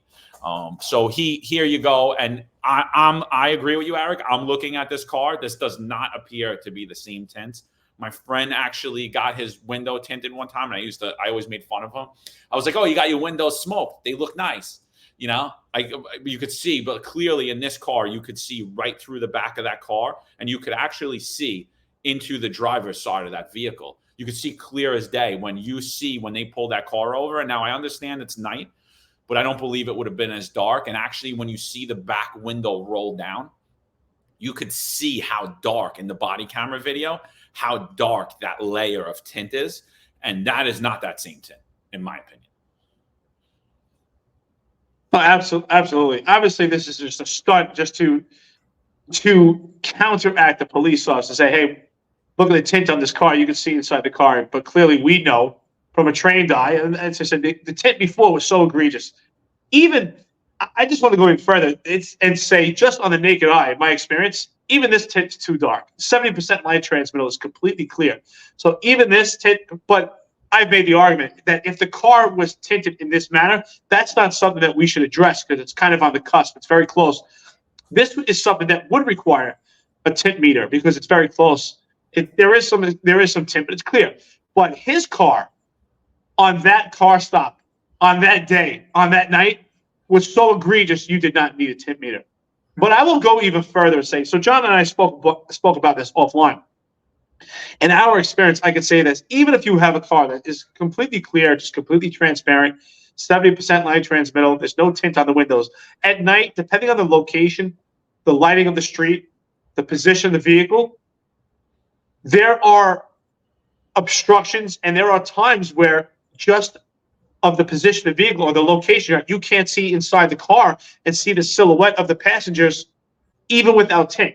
So just think how much more difficult it is with tint. And I don't like this picture. I think it's just complete theatrics. I think he's mocking the whole system. You know, I think it's laughable. It's the fastest registration I've ever seen. He got his plates right away. But this tint is clearly not the same tint. I mean, if we had the ability to pull up the two pictures of the cars together side by side, I'm sure the windows would look completely different. Yeah, and then it was rumored that he was actually asking the NYPD that day, the same day that this picture comes out, where he now has New York plates and what appears to be different tints. He's saying, have the NYPD come test my vehicle for the tints. Have them bring the tintometer. I want to know. And I just think it's such a dishonest conversation. And I feel bad for these two officers, because clearly the leadership will not stand up for them at all. You know, Eric brought up another great point about what's going on in New York City as far as the other bill, the solitary confinement bill. And I think that's something that we should bring up, although we don't really speak much about corrections on this podcast. I think that it's necessary. I think it just correlates into public safety as a whole. I do believe, and so does Eric, we believe that 100%, when you're in jail, you should feel safe. When you work as a corrections officer, you should feel safe. And there are people in jail that are very, very bad people. I personally believe that jail is a microcosm of a city. And if you cannot keep drugs out of four walls. If you cannot keep prisoners from harming themselves or harming others when they have limited rights at that point, if you cannot effectively do that, how in God's green earth do you believe that these same individuals can manage a city? How it's unbelievable to think. I mean, and we've seen so many deaths at Rikers Island this year in 2023, complete failure. And the only thing that's been called for is, well, we need a new building. It's the building. It's like, really? I think it's the management. I think if I give you a brand new building and we break it down, I think it's the management that's going to be. So there was a big push. You're going to hear Tiffany Caban right now. She's going to speak on, unrelated to out of town Ed Caban. She's unrelated to him. She's a New York City councilwoman. She actually ran for Queens DA. She wanted to make prostitution legal. You're going to hear her speak about this bill, a little bit about this bill and how happy she is about it. So here we go. Where are you, my friend? Here you go. All right. Over a decade. Caban. Permission to explain my vote. Permission granted. Thank you. First off, I just want to shout out and give flowers to the Jails Action Coalition, who has worked for over a decade to get this work done. I want to honor all those who have suffered in solitary confinement in New York City jails, or who live in fear that a low-level police stop may quickly escalate to extreme danger. These conditions are oppressive and inhumane, and they make all New Yorkers less safe. To all those who have fought to win these vital protections, I vote to override these vetoes in your honor. A todos aquellos que han luchado para obtener estas protecciones vitales, voto en su honor. Second, let me say that the mayor's disrespect for this council and our speaker is shameful. He vetoes our legislation, and then when we override his veto, he simply refuses to meet his obligation to implement the law. He pretends to negotiate budget restorations and then unilaterally imposes new cuts. He has proven that he cannot be trusted. This city deserves so much better. El alcalde ha demostrado que no se puede confiar en él. Nuestra ciudad merece mucho mejor. And lastly, I want to thank you, Madam Speaker, public advocate. I don't know what's going on there, but you get the gist of it. Absolutely. First of all, when it comes to Rikers, I just want to say that, everyone talks about how difficult it is to be a New York City police officer, and it is. And it's one of the toughest jobs, I think, in the world. But also, I would say the sister to that is definitely New York City Correction. So my hat's off to anyone that's a New York City correction officer, rank and file. You have a very difficult job. And I think, John, what you said is 100% right. It's a microcosm of a city. I think that if you look at the way the correction officers jail and the environment that goes on in Rikers or any jail, it is a city of its own. But they have their own politics and they have their own system. The value of goods in jail is much different than the value of goods in the street. Things do change a lot. The correction officers are there to maintain order. They're there. They have the same observation skills that police officers have. They have to monitor these guys and watch for behavior that's indicative of a potential fight, or maybe someone's out there to harm themselves. Someone's suffering from some type of psychosis. So correctional officers do very much mirror the job of a New York City police officer, and that job is extremely difficult. And I think it's very taxing on the psyche, because when you're a New York City correctional officer, you're doing time just as much as the perpetrators are. You're isolated. You're in the dark. You don't know the time of day. You don't have access to your phone. They are stuck in the jail just along with the perpetrators. So they're doing time also. And for these tools that have been stripped away from them to maintain order, just puts their safety more at risk. And these council members could completely have no understanding what it is that these correctional officers have to bear with and have to deal with. Yes. Are there times that people that have been in isolation, in confinement, that has probably attributed to their psyche? Yes. but there's always a margin of error. But I think ultimately, just to completely strip this away is creating a major safety hazard for the correctional officers themselves, and also those that are being jailed. But ultimately, this trickles to what's happening on the street, because the actions that they have in jail, if they're not going to be isolated, and there's not going to be authoritative pressure on those that are being jailed when they get released, they're not having that authoritative measure over them. So they're not going to correct that behavior. I see a major problem and a major flaw. So a big part of the bill is, so again, they already removed solitary confinement in New York City in 2016. So now this bill again goes further. This bill says that and before I even get into that, Tiffany Caban made the statement that she supports and she stands with anyone that has ever suffered through solitary confinement, all, including people that have stabbed people in the throat for no reason, stabbed corrections officers, have killed corrections officers, have killed other prisoners. This is who she stands with. Well, are there people that probably didn't deserve to be in solitary confinement? Maybe. But there's also people that probably wanted to be in solitary confinement for their own safety as well, and did things to get released out of general population. So what this bill does is it creates a de-escalation cell.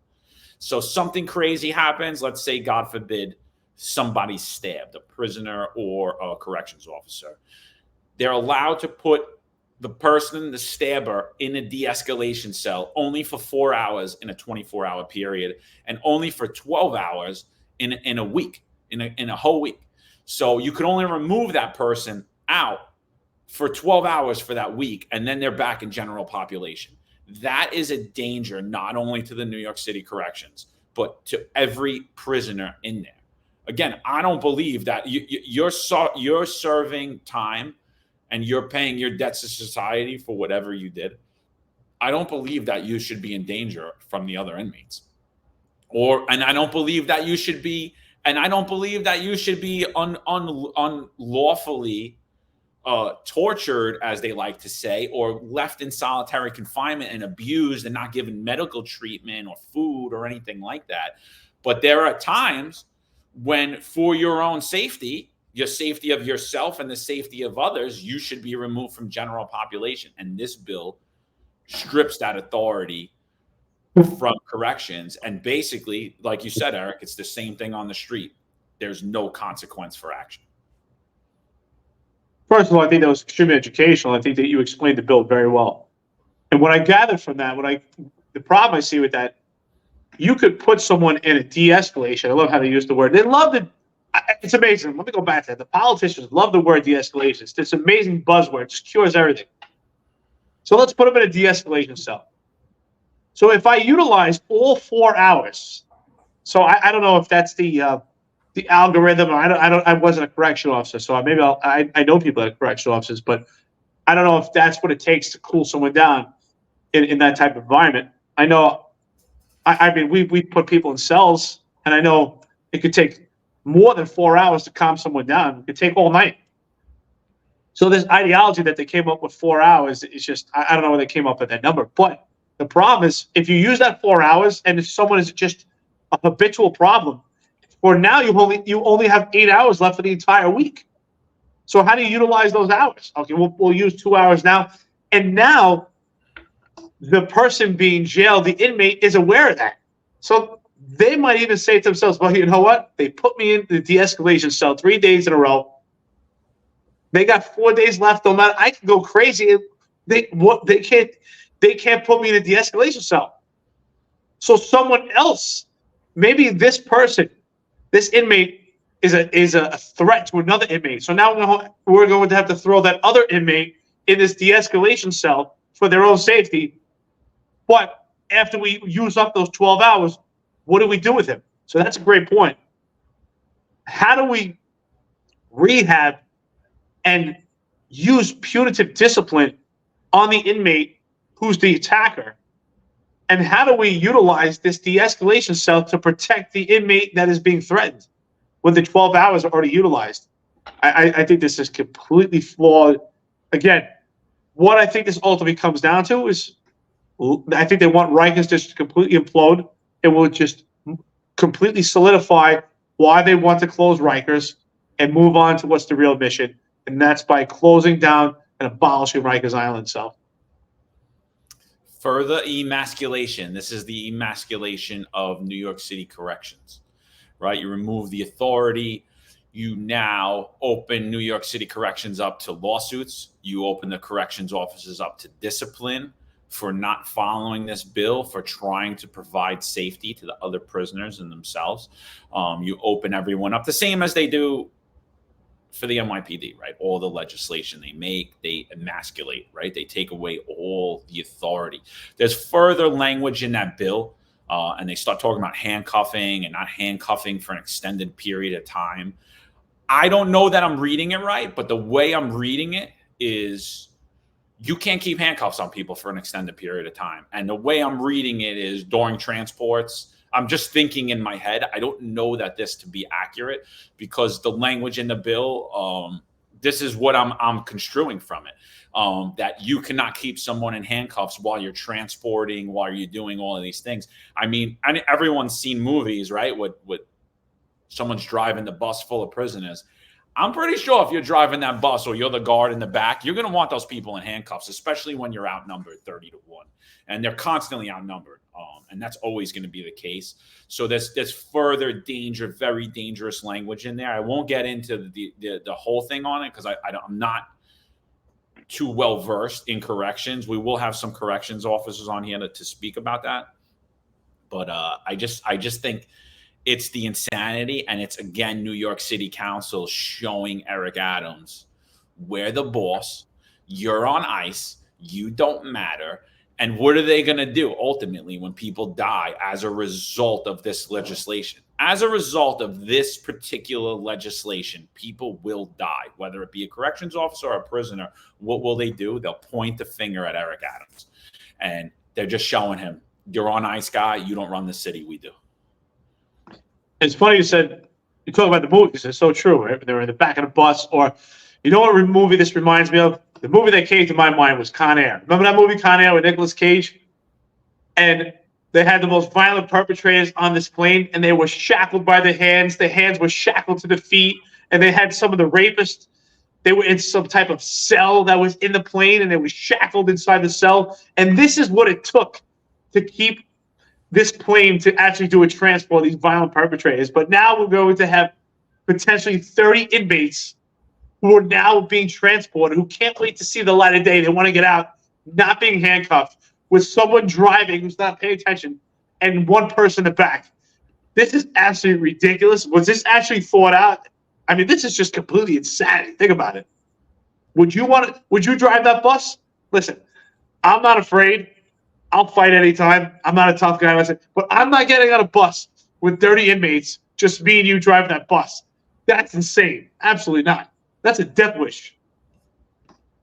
No, I don't want nothing to do with it. And it's the same thing with a New York City Police Department. You're putting me in a fight, and you're giving me all these rules that I have to abide by. And the person I'm fighting doesn't have to abide by any of those rules, and nothing happens to them when they don't. I mean, you're at a clear, huge disadvantage. And it's just an emasculation. This is all just in an effort. I heard Vicky Palladino in New York City Council. I heard her say this is a further defunding of the police through like an administrative burden of paperwork, like literally overburdening the police department. But I don't believe it is. I don't believe, like, when you look at the defund the police movement, you know, and you look at everything as a whole, this is a step towards abolishing the police department as we know it. And I got news for you. It's not stopping here. Forget how many stops, Bill. They got 15, 16 bills coming down the pipeline, you know, and they're just, it's going to be further and further and further. And Eric Adams isn't the guy, and this leadership team, the nightmare team, they're not it either. The Supreme Team rejects are not the guys that are going to stop this and going to keep people safe and going to properly advocate to the public what it is. They don't have the understanding of it, and they don't have the spine. They're too aligned to Eric Adams, and they're too aligned to their friends and making money. And public safety is really not the key right now. The key is the image of the police department, the image of New York City mayor. It has nothing to do with anything else. I mean, this should really tell the public, the residents of New York City, what the New York City Council actually thinks about them, what their views of the police department are, and ultimately what they actually think about public safety. I mean, 42 out of 51 New York City council members voted for this How Many Stops Act. And, you know, we could draw straws here and talk about whether it's actually going to bog the police down with paperwork or not, how effective it will be, how much it will slow down. But ultimately, we all agree that this is further abolishment of the police. And what is further abolishment of police patrols for public safety? So the overwhelming majority of this New York City Council, their mission is to strip away the police department, ultimately abolish it, and zero regard and zero concern for public safety. They have no regard and they do not care what happens to the residents of New York City. They're showing it on this bill, how it strips away from the police department, and this bill that strips away from the New York City correctional officers and just creates lawlessness amongst the inmates. This is just all going to implode. And I think ultimately it's about abolishing the police department. And I think it's about having Rikers condemned and turn it over to some luxury condos or whatever else their ideology is. But ultimately to have Rikers closed down. But none of this is about transparency and public safety. Absolutely not. No, not at all. And, you know, and the people that are voting against the mayor, he supports. He'll never take a stand against them. You know, so like that's the funnier part of it. You had Justin Brannon, my good friend, coming out saying that the mayor was spreading misinformation, you know, MAGA, whatever, spreading misinformation and all this stuff. And remember, who endorsed Justin Brannon, who defunded the police, who voted to defund the police in 2020, who walked Antifa into a Blue Lives Matter rally where it was parents of dead officers.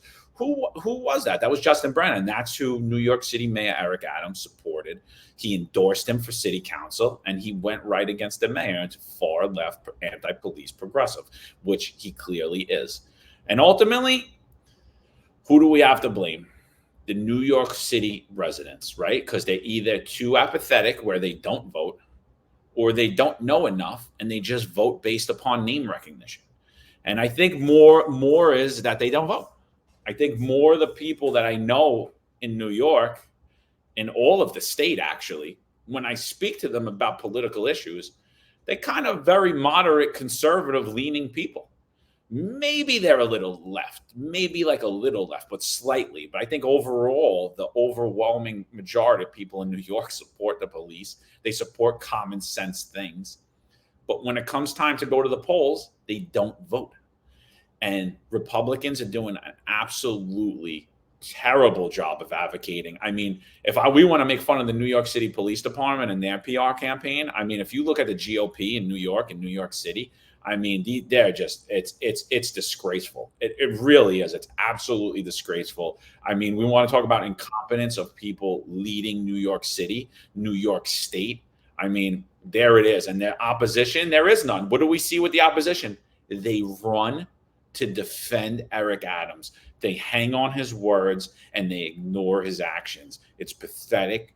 And basically expect a lot more of this. This is not, you know, everybody's jumping up and down about this How Many Stops bill. Believe me, there's much less worse legislation coming down the pipeline, and you're going to see it, and it's going to come hot and heavy this year. Well, I agree.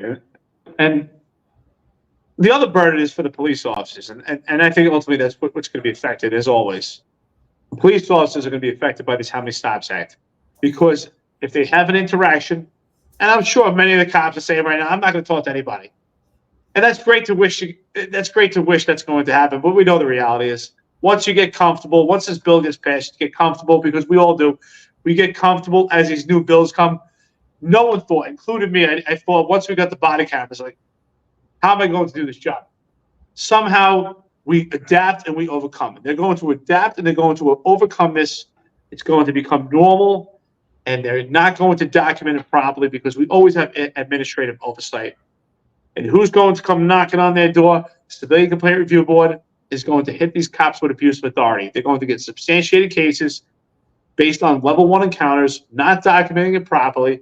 And what is that ultimately going to lead to? Substantiated cases from the CCRB lead to civil liability. And that's why I feel sorry for these cops. I think that's where they're going to suffer.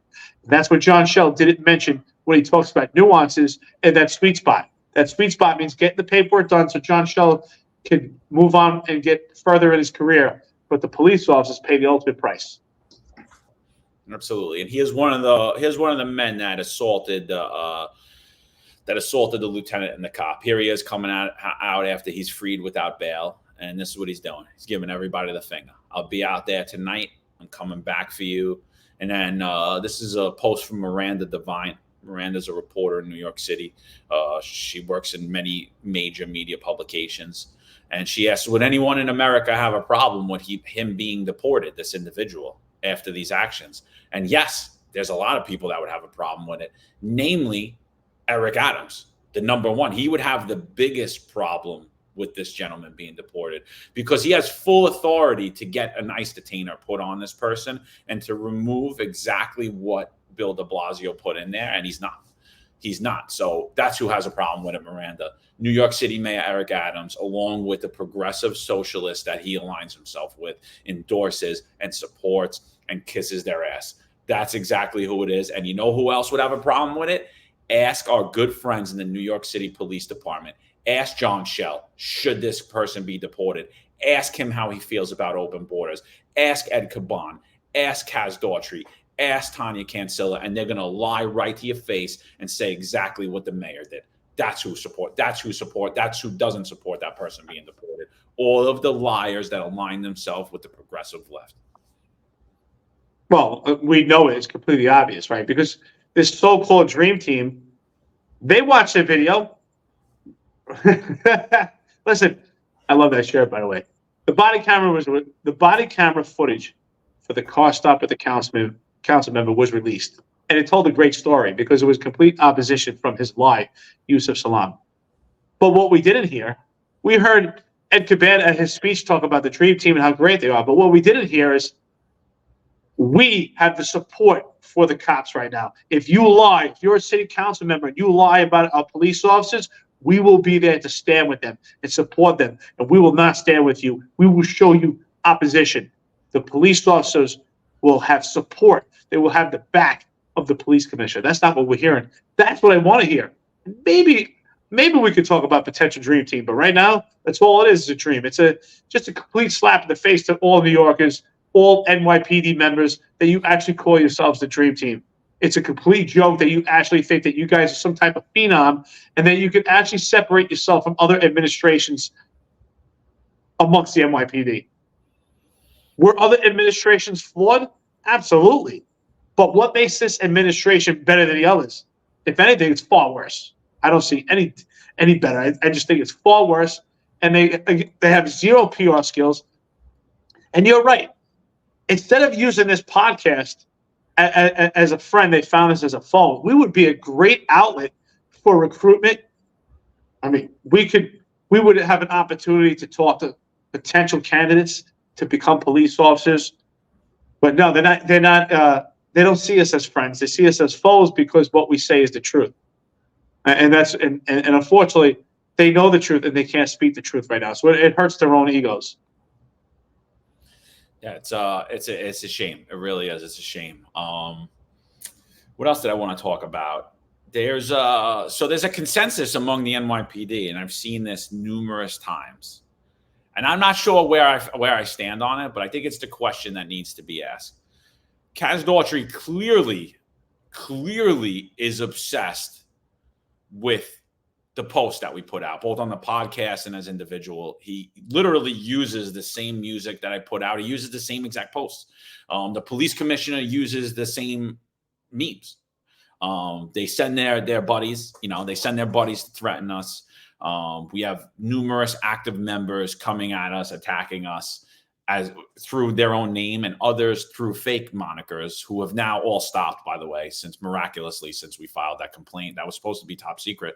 But the minute that we filed it and got the log number, everything stopped. Literally everything. So I thought, besides the immature posts that literally following everything we do. But so Kaz Daughtry comes on Instagram and he comes on Twitter. I believe he has about 6,000 followers now, and I believe he should probably have a little more, depending on his. He probably have a lot more actually, being tied to the New York City Police Department. However, like in his first couple of days, he only had about 200 followers on Instagram, and then the next day it jumped. After he really had no posts where anyone liked any of his stuff, his post jumped. Not his post, I'm sorry. His followers jumped from 200 to 7,000 to now 22,000.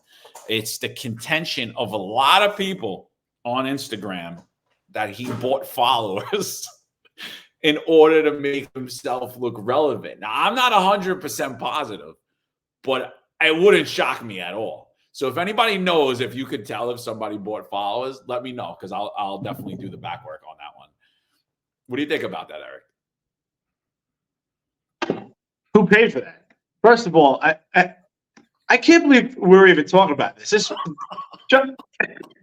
is insane. Remember, I said I talked about this months ago, maybe even a year ago. Remember, I said that this job has come down to commanding officers are competing with each other for who has a better Twitter page, and that just solidifies everything I've been saying, because they actually have to compete, and he has to actually show the public that he has a good Twitter page, that he has good followers. I mean, it's absolutely ridiculous. It shouldn't even matter.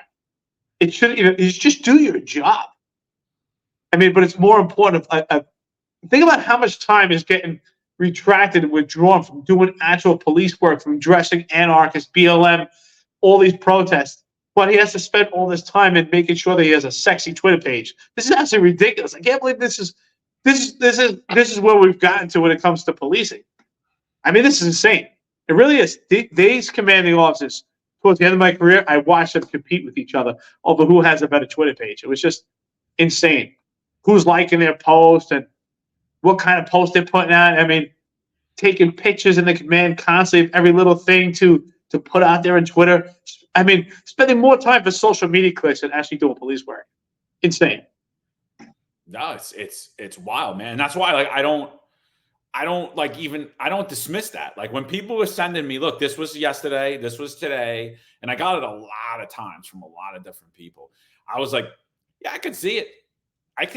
I mean, look, it's obviously like a competition with social media between this podcast, and like, we're not in competition with you, by the way. And if you think that you're competing with us, I mean, you're looking like fools. Like, legitimately look like fools. And you have a huge team. You have millions of dollars behind you, unlimited resources. And me and Eric are too much. We don't even know what the hell we're doing half the time. And you can see what the hell we're doing. I mean, Alamo's smart and he makes like funny memes, but I mean, First of all, that is so true. I have no problem. I put out a post yesterday on Instagram Reel, and it was I totally screwed the whole thing up. And John Cole was like, dude, I can't even read your post. Like, what the hell is going on here? I'm like, what do you mean? I can read it. He's like, yeah, I can't even, I didn't even know to go to the second page. Honestly, I am a complete dinosaur when it comes to Instagram. I didn't use social media at all through the job. I'm in the learning stages. So they shouldn't even compete with us. I mean, John, you're far more advanced when it comes to social media than I am. But they shouldn't even but they shouldn't even compete with us. They have a team of people that are out there doing this. You should be laughing at me, honestly. I think I put out some good content, the information, but my actual posts, they suck. I'm getting better, but they really suck. I don't know what I'm doing. Honestly, I'm like, John, really? I'm like, what's the difference between a reel and a post? I didn't even know the difference. I didn't ask you. I have no problem saying that, but yeah, I mean, you should have more followers than I don't care. I think they should have 1 million more followers than me and you, and I think that their post should be 1,000 times better. I just don't think it should be trying to one up this podcast, because you're not going to do it. You look stupid. It's funny stuff. Like, people are going to laugh at it. It looks weak. It looks pathetic. I think another thing that people are bringing to light is John Schell is really the acting chief of department. We had a rare sighting of the police commissioner this yesterday at the All-In, a very rare sighting. And so we've had that. But what do you think about that? Do you think John Schell is the acting chief of department as we speak? I think John Schell is a utility man right now. I think he's everything. I think he's acting chief of department. I think depending on the scenario, he's acting police commissioner. Depending on the scenario, I think he's the confidant for Kaz Daughtry. I think he's everything right now. I think he's completely being used, and he knows it, and he's allowing it. I mean, the clip that we just put out, what was the first thing he said? He praised the mayor. And we know before Eric Adams was New York City mayor, there's no way John Shell was doing that. He was probably bashing him upside down. And now, Master, I love you. I love you. You're the best thing, you know. It's sad. You know what? And it's funny. We put information about John Shell on Twitter and talking about his speech here. I was talking about nuances in the sweet spot. And there was a lot of people who jumped on, a lot of retired guys. They said they worked with him when he was young. And a lot of them said he was a good guy. I can't believe what has happened to him. So, John Shell, if you're watching this, you know, honestly, deep down, I see that there's a good guy out there that wants to do police work. And I don't care that you hate us. I'll still say it. I don't want. I think deep down there's a guy there that wants to do police work, and you know the truth. But unfortunately, you've been sidetracked. You're blindsided, and you're still self-serving, thinking about your own career. And you're right now, maybe it makes you feel good because you're like the point man. Kaz Daughtry needs you. Jeffrey Mandry needs you. Edgar Bear needs you because you're the guy that's really leading the charge, but you're not getting the credit for it.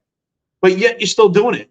So one day when they put you out in your ass, they're going to forget all about you. When Kaz Daughtry becomes the PC and Tiny Kinsella is still the first step, they're going to forget all about you. They're not going to say, hey, by the way, John Shell, thank you so much for leading the way. No, they're just going to step right over you because they're doing it right now. Do you know that Kaz Daughtry made more money than John Shell in 2023?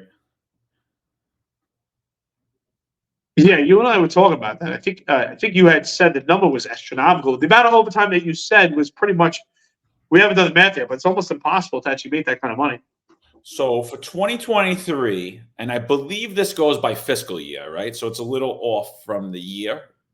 I believe so. Don't quote me on that. I don't know. But I'm looking at See Through New York, and you have Kaz Daughtry, who has a rate of pay $135,511, right? Which is a top pay lieutenant, right? First grade detective. I'm writing this down. Yeah. Top pay lieutenant. But his total pay for the year was $260,023. And that's according to See Through New York. It's a lot of money in overtime right there. That is. He doubled his salary. He almost completely doubled his salary. It's about you said 135,511 was his salary. He received 260. That's almost doubling his salary. I don't know how you actually do that. That's pretty much impossible. Now that you said this is half the year, so we don't even know. I mean, I don't know if this is going on the fiscal year. I don't know if this is the fiscal year or if this is really the entire year of 23. I mean, if it's the entire year of 23, that leads a lot of questions because then it's only half the year. If it's fiscal year, it would make more sense to me that then, you know, because when does the fiscal year end? At the end of June, I think. Then that would make sense. It would make more sense to me that it was a whole year period where he did that prior to him becoming an assistant commissioner. But I'm curious what 2024 will show, what the fiscal year for that will show. I'm curious about that, what that's going to show, if there's still going to be overtime on there. But I mean, I still think that's a phenomenal amount of money in overtime. I mean, it's like, what is $125,000 in overtime, $124,000, something like that in overtime. As I said, he almost doubled his salary. How many weeks are in a year? 52? What is it? 52 weeks in a year. 26 paychecks. 26 paychecks. 26 paychecks, yeah. So 124,000 divided by how many? How many paychecks? 26. $4,769 in overtime each check. So every check at $4,000 in overtime. About. So let's assume it's a pay rate about $100 an hour, right? Yeah, about $100 an hour. So based on that, about 48 hours a week of overtime. Yeah, I was going to say 48 to 50, exactly. Wow. 48 hours of overtime every week. That's a lot. That's a lot of overtime, right? Even if you came to work on your days off, right? We have five working days with 2 days off. If you came in for 12 hours each day, that would be 24 hours. That's still half of what he had. He would have to make up another 24 to 30 hours. That's a lot. That you're basically living at work. 48 hours a week of overtime, 192 hours a month of overtime for 12 straight months. That's That's wild. And I don't know. I don't even know what to say about that. I mean, if it's half the year, it's impossible. If it's half the year, now double that. Then it's 400 hours a month, and it's 80 something hours a week. If it's half the year, I think it's the fiscal year, so I think it is the whole year. I'm not 100% positive. If anybody knows, if anybody wants to correct us, feel free to what we do. I failed math every year in high school. I won't lie. I was never too good in it. I think Eric was pretty good in it. So I mean, I could be wrong, but it's either way, it's phenomenal. If it's half the year, it's impossible. But I've seen guys in their last year of their career just go to the point of burnout because they know it's their last year. But I don't, and even then, they didn't do this many hours. So here's someone that is potentially going to be the PC pretty soon, who needs to have wind under their breath and have energy. I don't see how he could do this. It doesn't seem possible to me, unless there's other underlying factors. I just don't think it could be done. Yeah, you would have to. And those are the numbers if you never took a day off. Never take a day off? If you never took a day off. If you never took vacation. Now, if you took how would vacation, you even? How do you do it? How would you even go home? How would you go home? Just what's the day? So we're talking about at the detective pay rate, right? 8 hours a day. Yeah. So 8 hours overtime a day. So let's say you work 16 hours a day, not including your commute every day. So he lives in Staten Island. I don't want to put out where he lives, but whatever. He wherever he lives. I know that commute. It's about 1 hour and 45 minutes. Rush hour or not rush hour. If you do it super early in the morning or super late, looking at maybe like an hour, 45 minutes. Not far mile wise, but it's Well, let's assume, right? They said the average New Yorkers the average commute for New York City, I think, is about an hour each way. So 16 hours at work and 2 hours, that's 18 hours. By the time you actually get a chance to take a shower, get something to eat, that gives him far less than 6 hours turnaround. It's just not possible to keep up that pace. It's not. Itself into the ground. Yeah, absolutely. I mean, so he was basically number one on the list the whole year, the entire year. What did John Shell make? He didn't have to. I think Shell made like 158. I think someone sent it to me. So everybody's been sending us a ton of stuff, and that's what's laughable to me is like no one really sends us things that aren't public information. They send us articles that they want our opinion on, or they send us things that are public information, But I don't know. I guess conversation, thought is a threat. I think, and that's why we're so heavily attacked on this podcast. But I think everything that we've been saying pretty much gets validated. Here's just another hypocrisy that we brought up. I didn't plan on talking about any of that, but I'm glad we did. I'm glad that came out. So, I mean, just another hypocrisy, So I really don't got much more. We're going on 2 hours. This was a longer one. What do you think, Eric? You got anything before we close?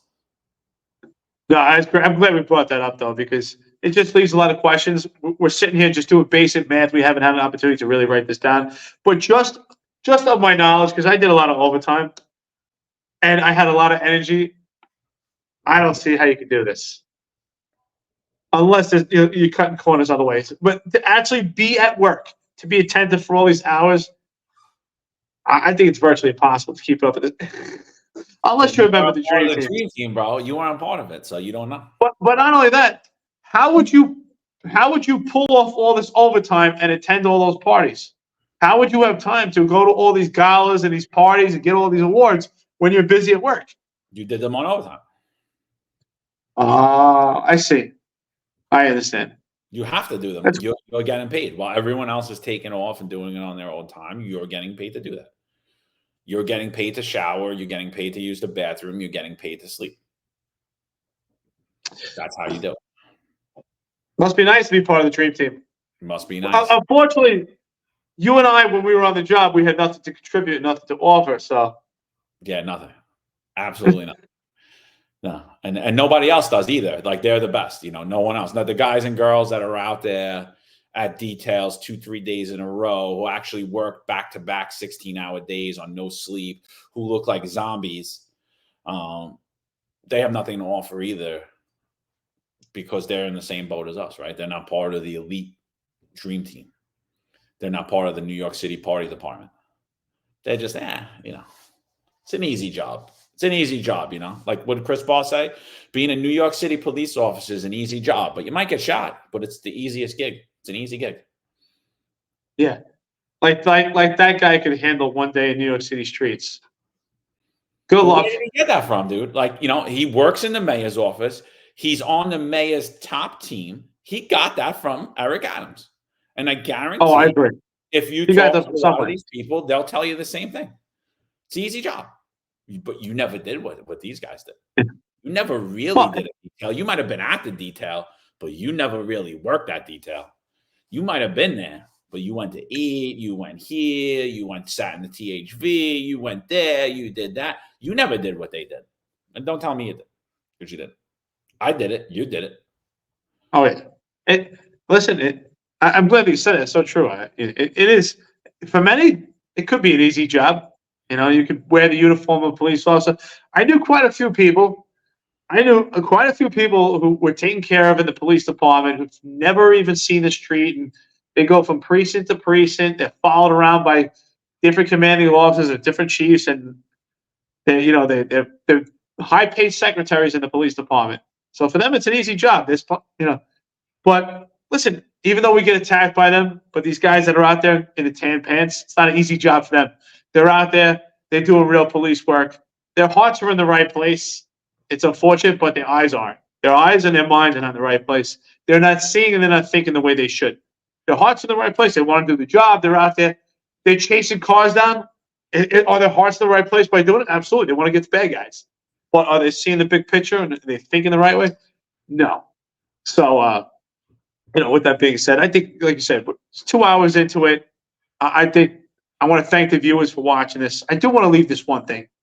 For anyone that's been following us, I just want to know if you can leave your thoughts and comments on our YouTube page. What are your thoughts on this active cop hiding behind a fake moniker called All Cops Are Woke, making threats, knowing that there's other police officers that know his or her identity and they refuse to provide that information? What are your thoughts on that? How do you feel about cops knowing that there's a cop out there that's unhinged with a badge and a gun? Do you think that they should release that information, or do you think that's something they should keep under your hat? And I'm open to any discussion. Me personally, I think that name would be exposed if I was on the job, because that's not someone I want to work with, and I don't think that's someone that should have a gun.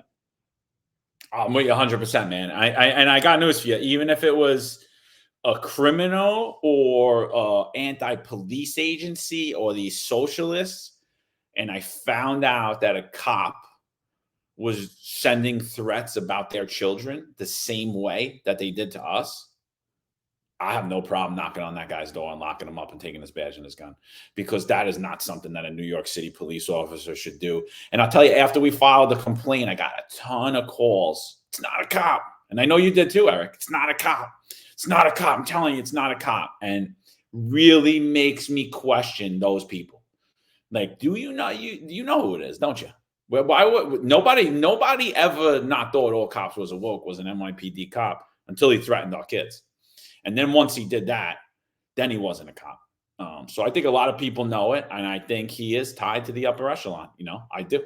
And whether he is or he isn't, at the end of the day, he's a byproduct of this upper echelon, and he was coming at us as the upper echelon came at us. He was following suit with them. So there needs to be answering in the New York City Police Department for that, because it's absolutely disgusting, absolutely, utterly disgusting. I like the way they just put that. I think you're 100% right. That we do believe there's a connection to the upper echelon, but if there isn't, like you said, if there's not a direct connection, they did grow and ferment out of this administration and just ran without impunity. I agree with you. I mean, you and I had made numerous allegation after allegation on social media. We were pretty transparent and open and public about the interactions we were having on social media with active members on duty and those hiding behind fake monikers. And no time were we ever contacted by the Internal Affairs Bureau or anyone in this administration. The police commissioner never came out and said, hey, you know what? We apologize for what's going on. We're going to get a good representation of this badge. And we apologize to our retired members. But that would be too much character for this administration, for the Dream Team. Too much character for them. Absolutely not. So with that being said, why don't we turn to our friends from Laidlaw Blue? You're out there right now. You're close to retirement. You really should look at your options and see what's available to you. Check out our friends at Laidlaw Blue. Get interested in your finances. It's so important. Take a look. Don't just depend on what's in your pension right now. We don't know if our pensions will be there forever. So get your own portfolio and get it today. Give them a call. These are great guys. John sat down. He had dinner with them. Said they're awesome. I hope to meet them soon. But they're great guys. And give them a call. Can't hurt. Just pick up the phone. Absolutely, guys. Thanks for tuning in. And remember, even a nightmare's a dream. Law enforcement professionals dedicate their lives to serving and protecting our community. But who's protecting their financial futures? That's where Laidlaw Blue comes in. Our wealth management platform is specifically designed for the law enforcement community. Laidlaw Blue is a division within Laidlaw Wealth Management, run by retired New York City detective John McDermott. His status as a retired detective uniquely positions him to establish a deep connection between Laidlaw Blue and the law enforcement community. Our platform is easy to use and provides a range of financial services, including investment management, retirement planning, and insurance solutions. With Laidlaw Blue, you can secure your financial future and provide for your loved ones. Our team of experienced financial advisors understands the unique challenges and opportunities that law enforcement professionals face. We're here to help you navigate the complexities of financial planning and achieve your goals. Laidlaw Blue. Secure your financial future today.